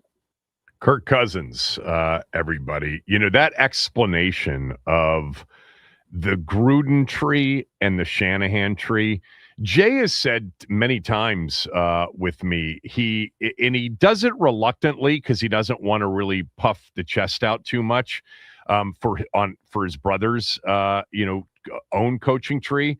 But many times when people reference the Shanahan tree, Jay will say, part of that tree is really my brother's tree. And the way Kirk laid that out is so interesting because it's true. And really what started it was Kyle, having the exposure to his father and then going to work for John Gruden in his very first NFL job. By the way, Jay Gruden was on that staff. And then Sean McVay's first job at Tampa, having only Gruden as a background, then going to work for Mike in D.C. in 2010. And this idea of sort of Sean and Kyle starting the cross-pollinating, if you will, of the Shanahan ideas and the John Gruden ideas. But, Mike, they're all disciples of Bill Walsh. Now, Walsh probably has the biggest coaching tree of anybody in the history of the league. He actually comes off the Paul Brown tree, and many people will say Paul Brown may be the greatest coach that ever lived, long before my time. But Walsh's three main coaches were Seifert, who replaced him, Mike Holmgren, who ended up having a massive tree below him off of Walsh, and Dennis Green. Holmgren produced Andy Reid, John Gruden, Steve Mariucci, and others, whereas Seifert produced Mike Shanahan, which produced Gary Kubiak, And then you get Kyle Shanahan in Houston with Kubiak, and then everything that sprouts off Kyle. And then Sean, you could go to, is he off the Gruden tree or is he off the Shanahan tree?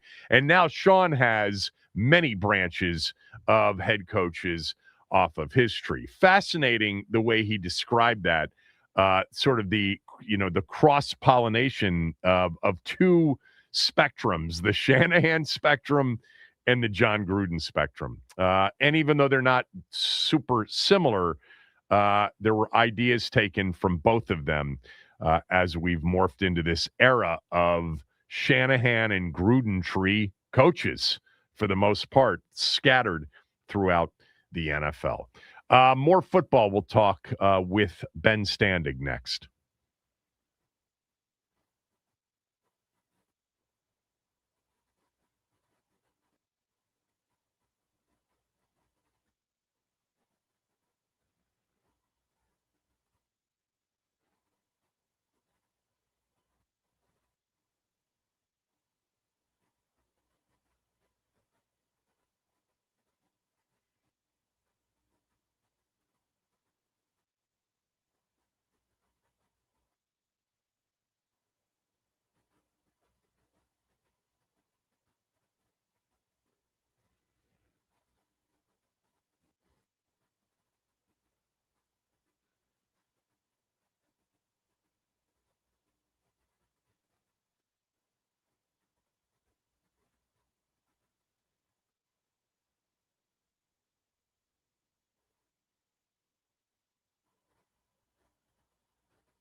It's not Monday, but it's Tuesday, and it's the first day of the week for those of us that had Monday off for President's Day. Ben Standing's with us. Real quickly, because we didn't really, I don't think we've talked about this on the show. We've talked about it personally, but the Anthony Davis trade, I do want your quick thoughts on it because I don't think you've shared those on the show. But did you consume any of All-Star Weekend? You're a big NBA guy. You love basketball too. Did you watch any of it? Only a couple of drive-bys. Like I saw people on Twitter saying that the actual game they were really enjoying, and it was in the second half or whatever, however you want to phrase that. So I turned on for a few minutes and saw Kawhi go nuts in the third quarter. I watched a second of the dunk contest, including when the one guy nearly banged his head on the floor, and that was about it. I really didn't watch almost anything else. I definitely tapped out. I'm happy if the game itself maybe has found a way to save things, but no, I really tapped out for the most part. I don't know if you followed this over the weekend, and I didn't follow it in great detail other than just to read sort of the, stories on ESPN.com and The Athletic about it. But just the idea that Adam Silver is thinking about doing something with the draft to, reduce or eliminate tanking. Do you have any thoughts on that? Something needs to be done. There's no doubt about it. I don't blame any of the teams for doing what they're doing because in this sport, it's the one player can make all the difference in the world. Even like a quarterback is the most important position in, the sports that we kind of track here the most. But even a quarterback doesn't necessarily change a franchise the way one NBA player can. Because it's, that the NBA players playing on both sides of the ball. Right. So they've got to do something because the incentive model is not there to try to succeed. So it's interesting that, look, I do think Adam Silver has to do something. It is, we talk far more about what's wrong with the NBA in this context than we do what's right with it. So, I've been abolishing the draft. The draft is always a weird bit in general. In what other aspect of society do we say, hey, your radio stations line up, here are all the hosts. Who do you want to draft? You want to take Kevin Sheehan in the first round for Detroit? Okay, cool. I guess, Kevin, you got to go to Detroit. It's a weird deal, right, that we don't do in other aspects. And yet I love the draft. Who doesn't love the draft? It would seem weird to not have it, but something's got to give. Yeah, the solution doesn't seem like a very easy one. I mean, other than abolishing the draft, and then what are you doing? You're turning all of these, draft eligible, even though there's no draft players, into, immediate free agents. Obviously, that would be the best case for the players. What did you make of what the Wizards did with the trade for Anthony Davis, which I don't think I've asked you about it on the air? Yeah, it's been interesting. It's always interesting to hear the national media discuss a local team and use judgment that is outdated because you're just sort of falling back in default mode, right?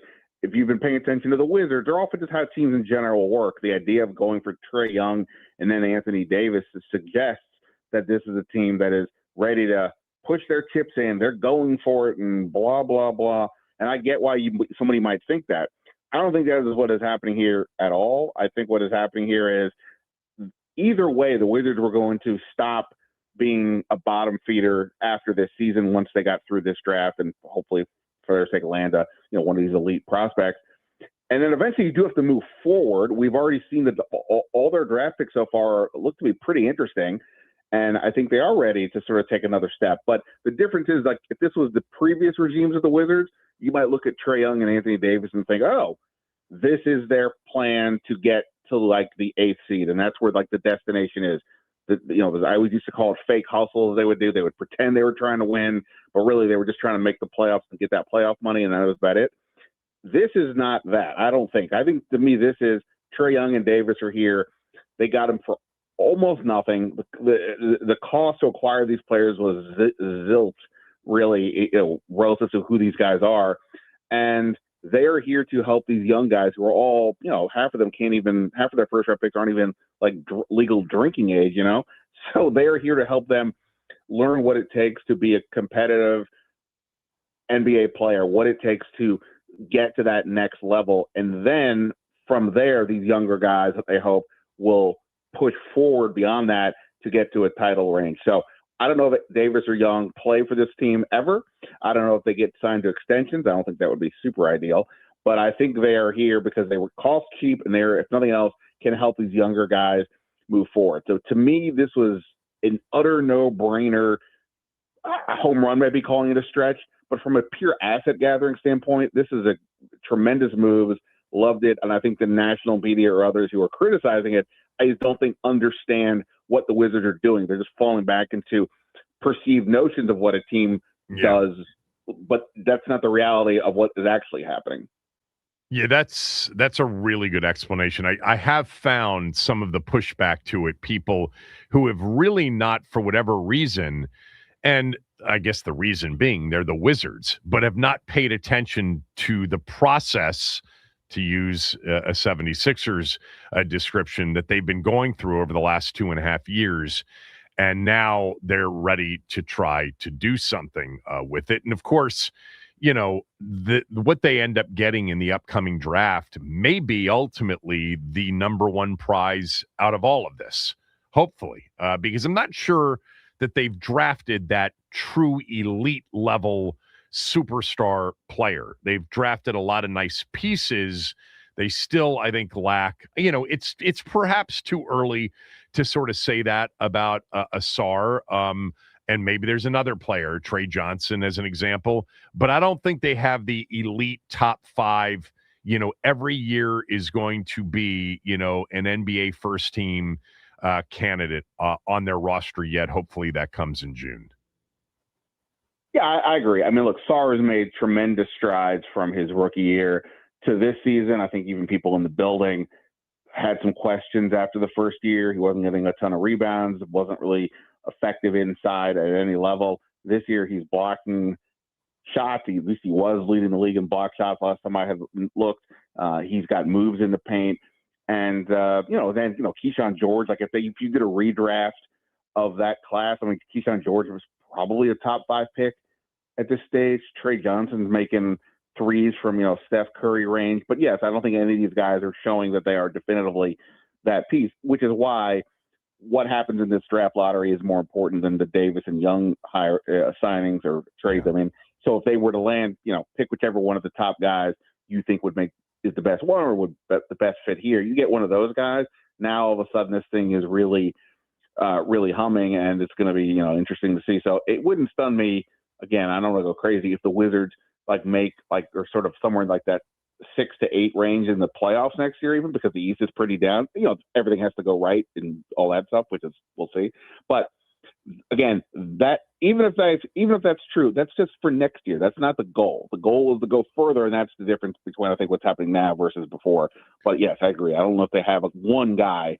And by the way, that is the part of all of these rebuilds, no matter what the sport. You can do this is why I believe in the process over results. You can do all the things right, as the Wizards, I believe, have in terms of how to shape this, and you just may never get that guy. Right? I mean, the Commanders, no guarantees. The Commanders got the number 2 pick in 2024, and we're incredibly fortunate. It was a year. It wasn't just even Jaden Daniels, Drake May sitting there, and obviously there's some other quarterbacks. And then look at the last 2 years. Tennessee gets a quarterback at 1. No other quarterback goes in the first round until Jackson Dart much later. And this year it looks like it's going to be the same thing. Mendoza probably goes 1. I don't know. Who knows if another quarterback is going to get picked high or anywhere in the first round. This is the luck of the draw. The Jets desperately need a quarterback. They're probably not getting one at 2. So, you can do I'm not saying the Jets have done the right things, but you can do all the right things, set yourself up, and it still doesn't quite work. You just have to hope that you can, put yourself in the best position, and I think the Wizards have. Here's a question completely off the rails, but somewhat related, because you and I have had this conversation off the air. But I think it's an interesting one in the wake of the Washington Post sports section going away and just the sports media landscape in general. I've always felt like if the Wizards ever legitimately were championship contenders, that it would be the easy number 2 in this town. But there's no doubt, even with the trades of Anthony Davis and Trae Young, it's very niche. I mean, everything in this town, other than the football team, has become sort of bandwagony or very niche. I'm excited about the beginning of the season next year, assuming Anthony Davis and Trae Young are healthy, and they trot those two out with Alex Sarr and Bilal Coulibaly and Trey Johnson, and then, there's Darren Peterson or AJ DeBonsa getting ready to come off the bench with Keyshawn George and, Will Riley. Like, I actually think, and you're right, next year isn't the championship contention year, but it could be a top 4 to 6 year of a 45-plus win team. The big if is, of course, the biggest if, and that is, will Anthony Davis stay upright for enough games? Right. Because that's been his history.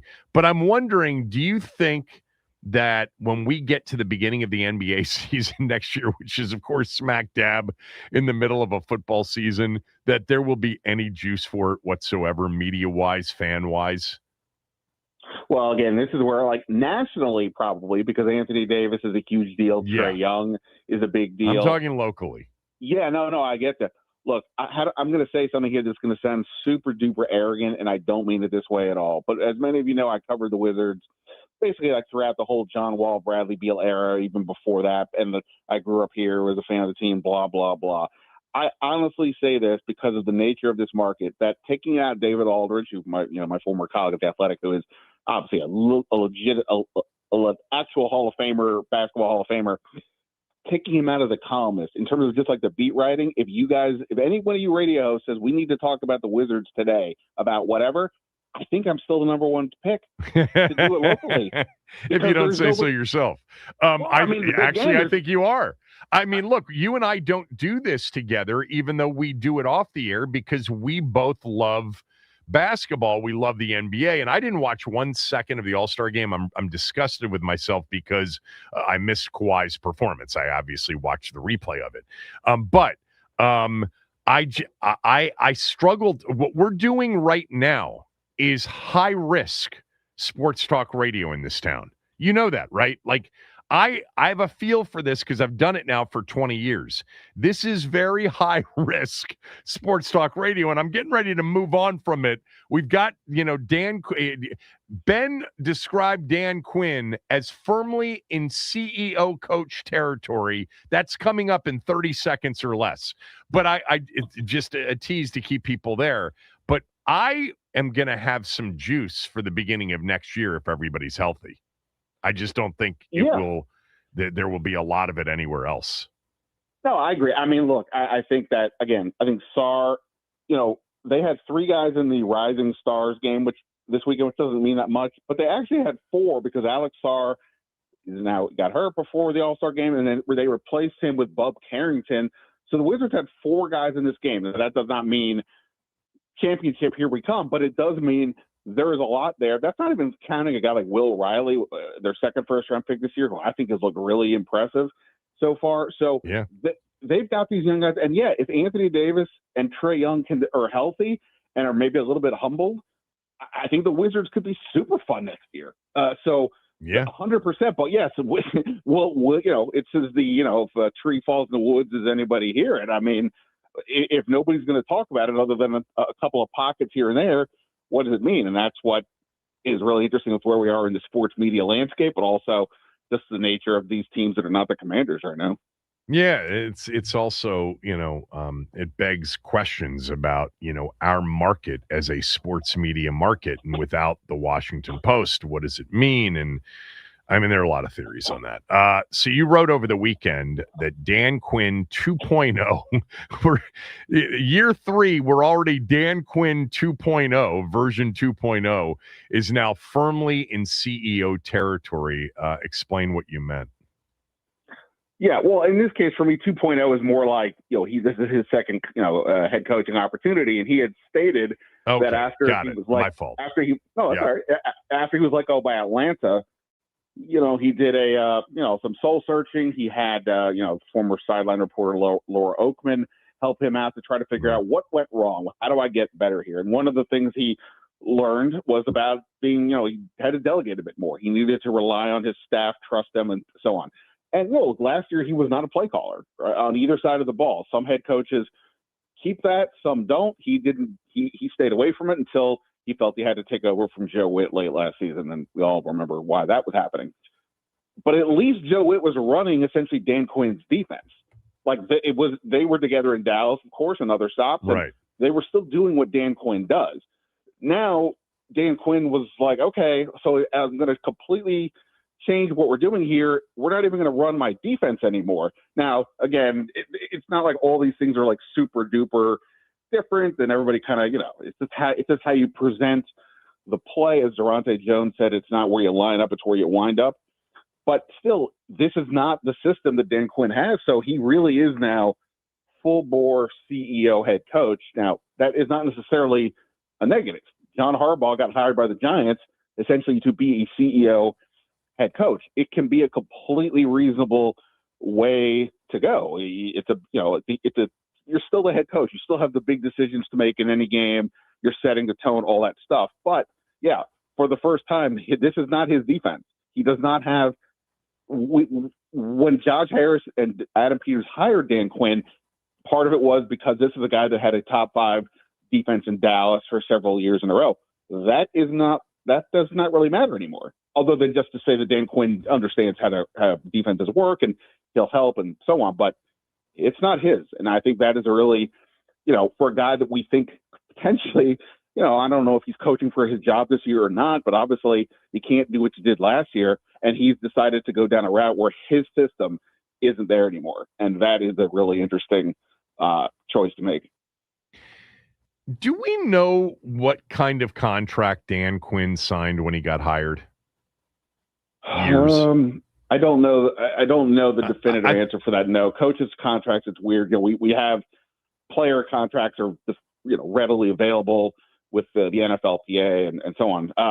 Coaches, there's no database for that. So no, I don't really know definitively what he has.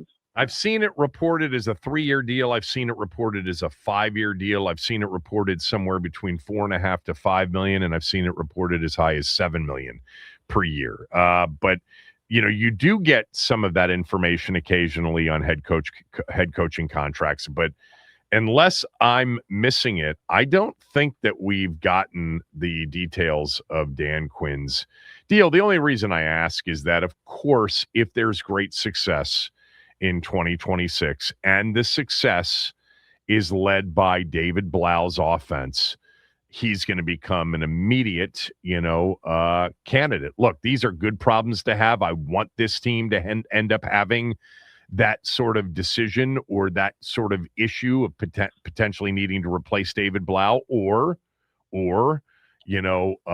elevate him one more time.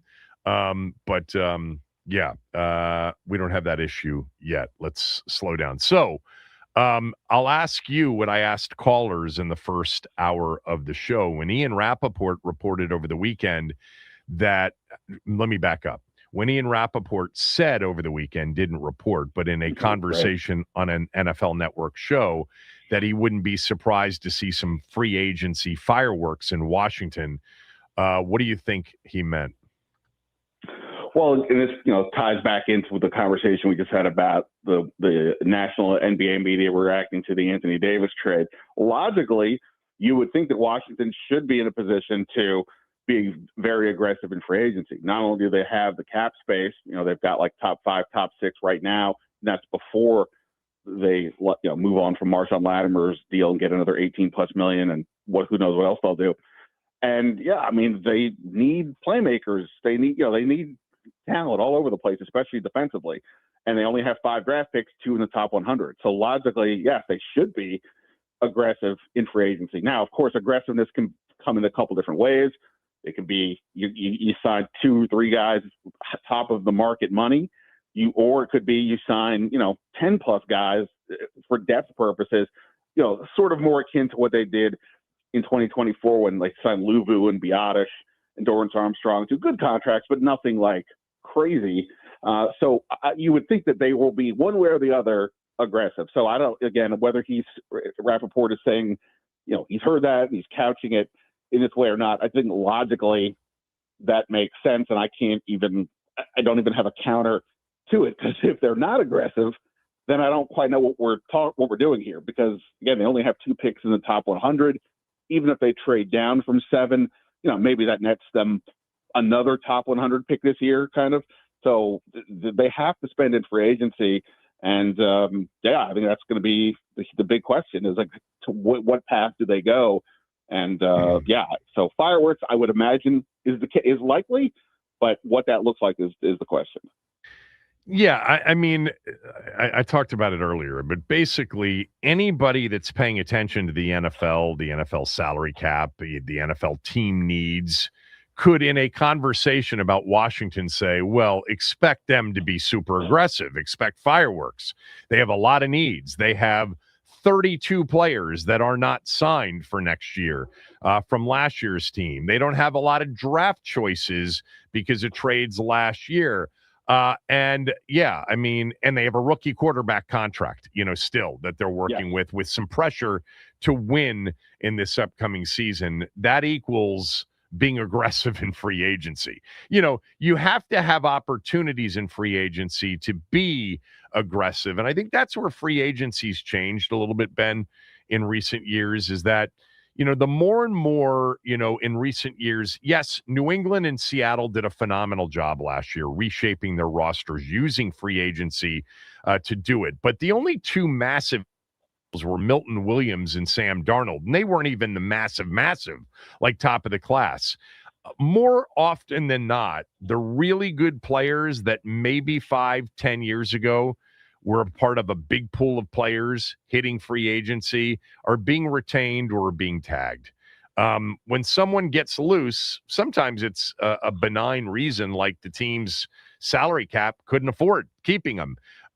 But it's interesting because you go through these top 25, top 50 lists of free agents.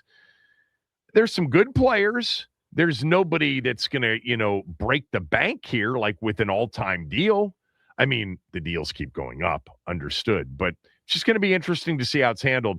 I said earlier, and you and I talked about this on Friday, but the activity is going to start sooner rather than later. We are less than, we're currently 22 days away from league calendar free agency beginning on March 11th. And we've got, a lot. Today's the first day you can do the franchise tag. You're going to get cuts. You're going to get extension talks. You're going to get some of your own that probably get re-signed between now and March 11th. This is going to be a hectic but exciting next month and a half, 2 months leading into the draft. Yeah, no, for sure. While you were relaxing yesterday, doing whatever you were doing, I was actually on the radio hosting Overtime on 106.7 last night. And I didn't know what else to talk about, so I spent a lot of time talking about Miami releasing Tyreek Hill and Bradley Chubb, and those guys can be signed today. And if other teams start to, make some of those types of moves, waive players flat out, then those players, you don't have to wait till the start of free agency. So, yes, in essence, free agency is now begun. I'm not saying that anybody will sign those 2 players immediately, but yeah, I mean, it's ready to go. You can start signing some of these guys now, and of course, you can also sign your own players, re-sign your own players as well. So yeah, they will. It's going to get going here quickly. And look, we also know, regardless of the exact day of legal tampering and all that, these conversations are already happening. Like, I would bet, if we could lay it out, if you give truth serum to all the teams, okay, what's going to happen? I bet we could probably already have a few marriages lined up here that'll be, oh, wow, sprung on us at the last second. So, yeah, it's definitely already happening, and it needs to be. I mean, you have to start thinking about exactly what you're going to do, to use Washington. We can all sit here and say that they at the 7th pick, they need to take a defensive player, and that's cool. And they probably should, all things being equal. But if they go out and spend good money in free agency on defense, maybe that opens them up to take a receiver at 7 that you can pair with Jaden Daniels long term that they otherwise don't have, and so on. Or the idea of taking Caleb Downs, the safety from Ohio State, at 7 is easier to take if you add defensive ends in free agency. So it all ties in, it all connects, and this is going to ramp up here. And also, like, next week at the Combine is when things start to get going. 2022, before Washington made the trade for Carson Wentz, Denver traded for Russell Wilson at the Combine. That really kicked that off. So the Combine is really the start of free agency, even though we think of it as the draft, but it's really the start of where teams get together and have deeper conversations. So you mentioned Tyreek Hill, and that's where I was going to end it, because I've got a question for callers.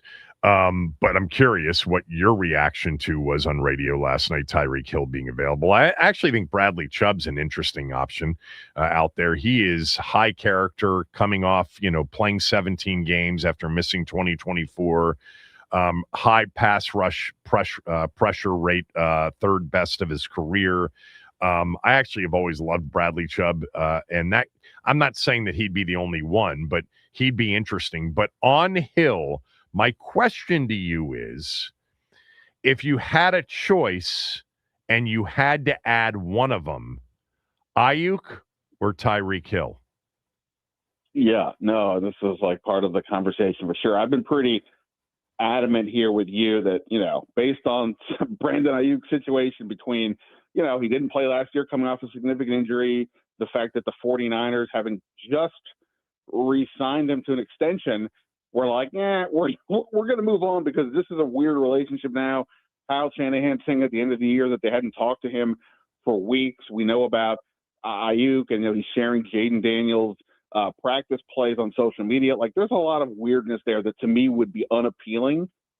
But I assume he'll be ready to play one way or the other by week 1, and his issues are not necessarily of the legal kind. And Tyreek Hill's had a lot of stuff off the field. His injury, torn ACL and a dislocated kneecap. Drew Rosenhaus is his agent. He was speaking after Miami made the move, and he didn't say Tyreek Hill will be ready week 1. He's like, he's ready. He wants to keep doing this. He's working hard, but admittedly, he's got a long way to go.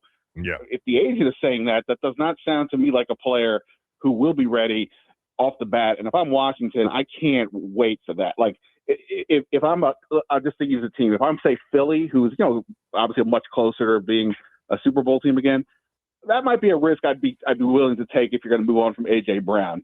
Washington, they need something far more stable. So I don't know if Brandon Ayuk counts as stable, but relative to Tyreek Hill, I think he does. Yeah, I mean, the Hill injury was actually a very serious injury, and he's turning 32 years old. So at the same time, just the idea of having the Tyreek Hill on the field the way he used to be, wow, that would be pretty exciting, because I'm not sure over the last 7-8 years if there's been a scarier player with the ball in his hands more than Tyreek Hill. He's certainly at the top of the list or very near it. Thanks. Appreciate it. By the way, Tyreek Hill is also older than Terry McLaurin, so we know how that he's went 32. last year.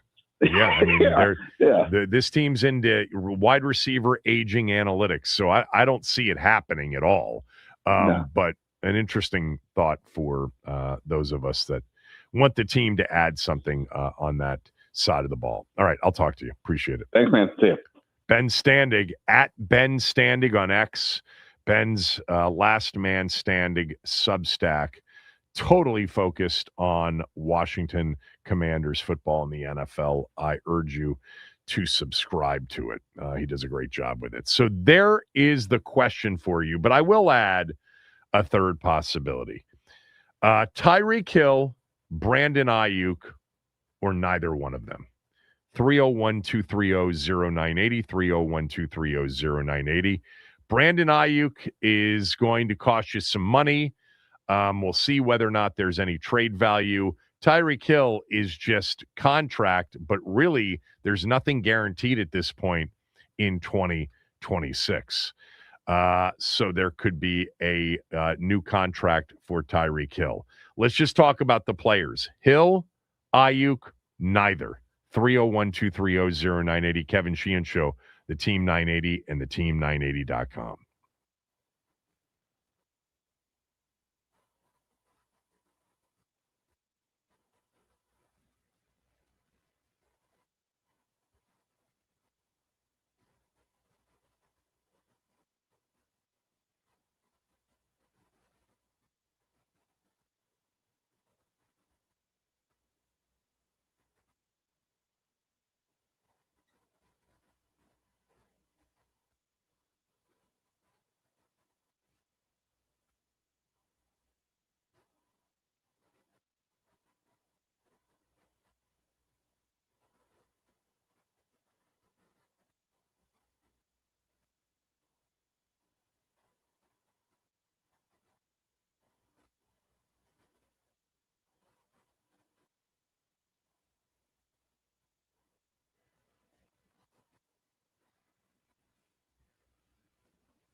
Tyreek Hill, Brandon Ayuk, neither. You can only pick one. 301-230-0980.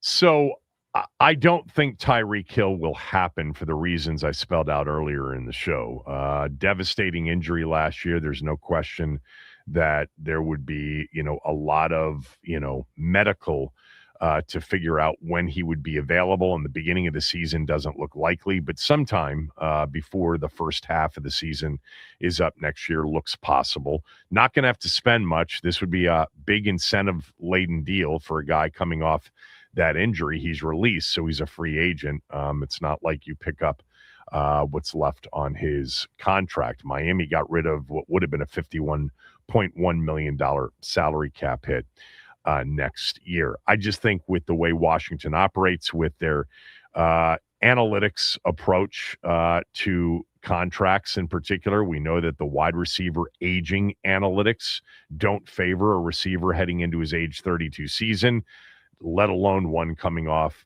a major knee injury, dislocated knee, torn ACL, and other ligament, artery, and nerve damage. I mean, there was a lot there to it. Brandon Ayuk is a headache of the highest order, turned into one in San Francisco. What dummy gives up all of that guaranteed money by going AWOL? I think his judgment alone has to be taken into consideration here. Are you getting somebody capable of being, bright enough to be a member of a team that you've developed a decent culture around? Smart guys, tough guys, guys that want to be teammates, guys that want to be part of a group. It doesn't seem like Ayuk is one of those. Look, the talents, you get Ayuk from 2023, it's a no-brainer. And look, here's the thing with Ayuk. You're not going to trade for him, because if you trade for him, you pick up $27 million in a guaranteed deal next year.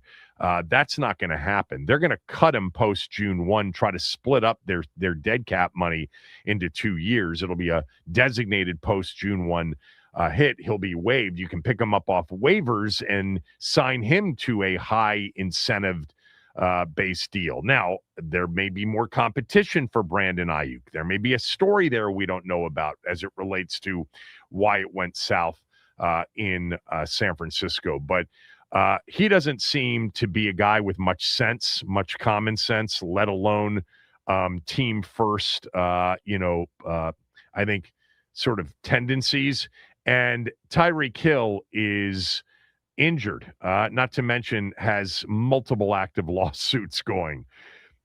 Neither would probably be my lean, but just for the purposes of this conversation, if you told me that Hill's going to be healthy enough to return early in the season, and that he's going to be healthy and he's going to be the cheetah once again, I'll take Tyreek Hill. The idea of him and Terry and add somebody else to the mix, if he's that same player. 301-230-0980. What do you say, Max? I'm going neither right now. I just can't, especially after Tyreek was being carted off the field openly cheering, "Yay, my season's done." And then on the other end of it, Ayuk just refusing to show up. Like, I can't have a guy like that in my locker room either way, because it's just going to screw up what we got going. And I feel like that's going to be a lot more beneficial down the stretch in terms of like a playoff team and stuff like that, just unity and cohesion, as opposed to having an old Tyreek Hill who maybe is going to be able to burn a couple guys, or Brandon Ayuk who has missed an entire year of playing football so far. 301-230-0980. The choice is Brandon Ayuk, Tyreek Hill, or neither one of them. You can only pick one. Let's start with William in North Carolina. William, go ahead. Hey, how you doing? Good, William. Hey, I would take Brandon Ayuk. The reason why I'm just speculating like anybody else, and I think that he probably figured that, hey, I can get this money back, but I have a chance to play with my best friend. And we don't know exactly what's going down, but I think we need to really talk to him and Jaden to find out. I don't know if it ever happened or not. but I think he'll be a better player for us. And with your knowledge, and I think that you should be able to try to get him on your radio show. That way we can find out exactly what's going on. Yeah, there's been an effort made on that end. There has been. Thanks for the call. Yeah, look, that's one of those things. Let me just throw this out there. It's one of those things where, yeah, they were friends. They are friends. They played at Arizona State together.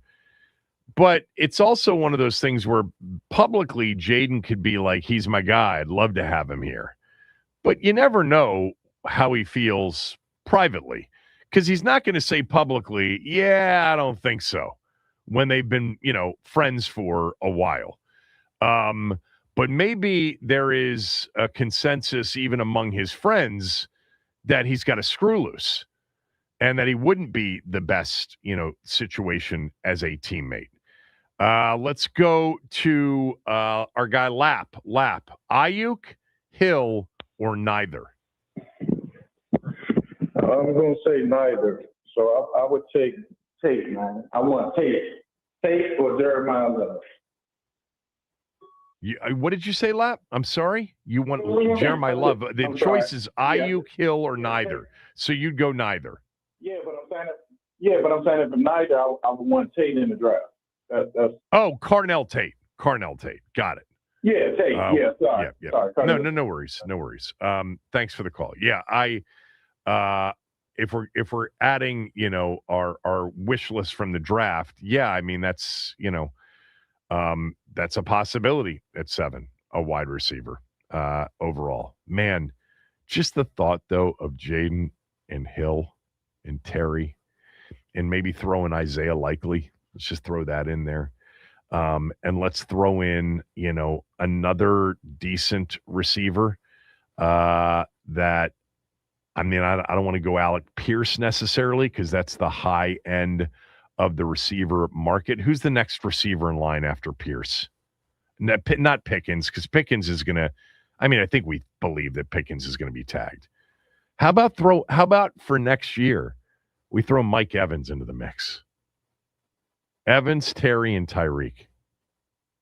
How about Dobbs? We go Dobbs. That's actually a better fit. Yeah.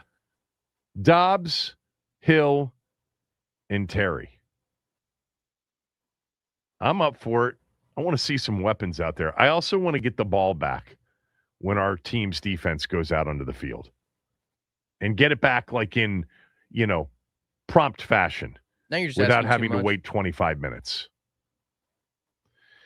I've got a what do you got when we come back. I also want to remember another Redskin who passed away suddenly this time over the weekend. That's next.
Blake Wilcox.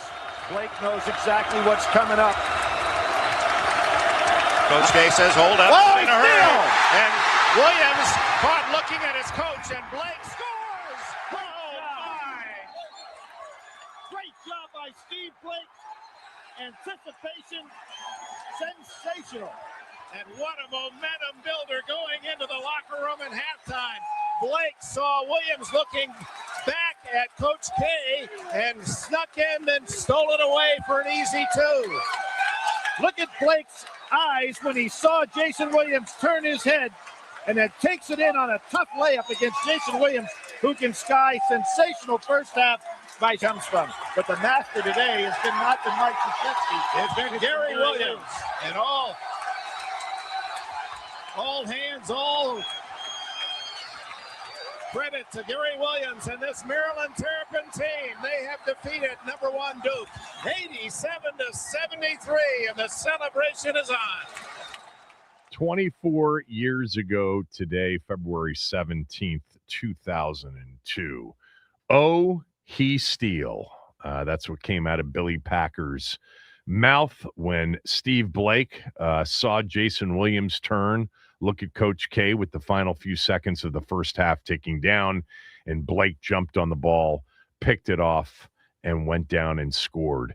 Maryland went up 9 at the half, and Cole Fieldhouse shook. Maryland was number 3 in the country that day. Duke was number 1.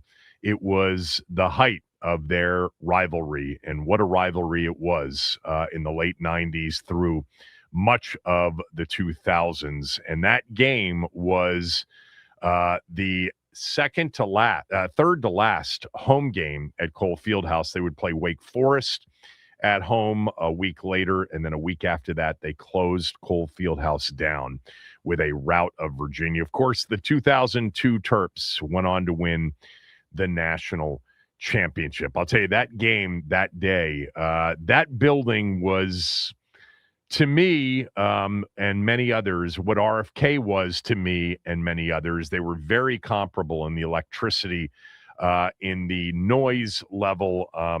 Usually afternoon games didn't get as loud as night games. Night games were a little bit of a different breed at Cole Fieldhouse. Same thing at Xfinity, but that was the loudest I had ever heard a day crowd, and one of the loudest crowds ever. The place was juiced from the beginning. It was a 1 o'clock tip on CBS, and the arena was near filled at 12 noon, an hour before tip. It was filled with the students. That was their sixth meeting,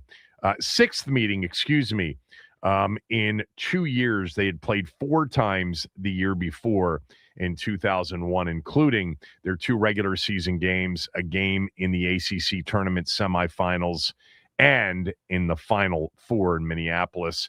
There was thought that Maryland might rise to number 1 in the polls after beating Duke. They didn't. They rose to number 2 for about the 5th or 6th time that year. Kansas was number 1. Maryland is still the college basketball program that has never been ranked number 1 in the regular season, but has been ranked number 2 more than anybody else without being ranked number 1. And that was really one of the few instances where they were legitimately should have been in contention to be the number 1 team in the country, but it fell short. Duke made it to what was anticipated to be perhaps a national championship matchup between Duke and Maryland that year in 2002. They got upset by Indiana in the Sweet 16 when they missed a bunch of free throws. Indiana went on to the Final Four in the national championship game where Maryland beat them for their lone basketball national title. But he steal 24 years ago. You listen to Jay Williams, you listen to Dunleavy, a lot of those Duke players on those particular teams, the Duhans of the world, even the Boozers of the world, they'll tell you that Maryland was their biggest rival, not North Carolina. Those were the games they felt were the most intense in that era. Just for a brief moment, North Carolina people, Duke people. I'm not saying that Maryland Duke was a better rivalry. It has never been a better rivalry, but it was for that stretch, 5, 6, 7, 8 years. It was as good as it got in the sport. I did want to mention before we leave today, just how sad I am and how sad I was to hear of Trey Johnson's passing. Trey Johnson, who played for the Redskins 94 through 99 through 2000, then came back and played at the very end after playing a couple of years in Cleveland. But Trey Johnson was a second-round pick out of Temple in the 94 draft, the draft in which Washington selected Heath Shuler, and became a really good player and made the Pro Bowl in 1999, made first-team All-Pro. Or second team All-Pro, in 1999. And Trey Johnson was one hell of a player on Washington's best team of that era, Norv's best team, 99, when they went 10-6 and won the division. He got tossed at the end of their wild card round playoff game against Detroit in Landover. And for protecting and going to Brad Johnson's aid after an interception return and a cheap shot at Brad Johnson. But Trey Johnson passed away over the weekend at the age of 54 years old. So sad. One of the things that I know about Trey that maybe some of you don't, but I bet you many people do, is that for the better part of the last 2 decades, he's been a teacher. He's been a teacher at the Landon School in Bethesda, a history teacher, and a much beloved teacher at Landon. I've known a lot of the young men that he's taught over the last, 10 to 15 years. The head of the school wrote about Trey on Sunday. He wrote, Trey was a man of great intellect and curiosity, a person of forthrightness, honesty, and moral courage, and a teacher who cared very deeply about his students and matters of justice. Very much a teacher that students really, really enjoyed. Too sad. At 54 years old. Prayers out to the family, his wife, and 5 kids. Rest in peace, Trey Johnson. You'll be remembered, number 77. All right, that's it for the day. Back tomorrow. Chris is next.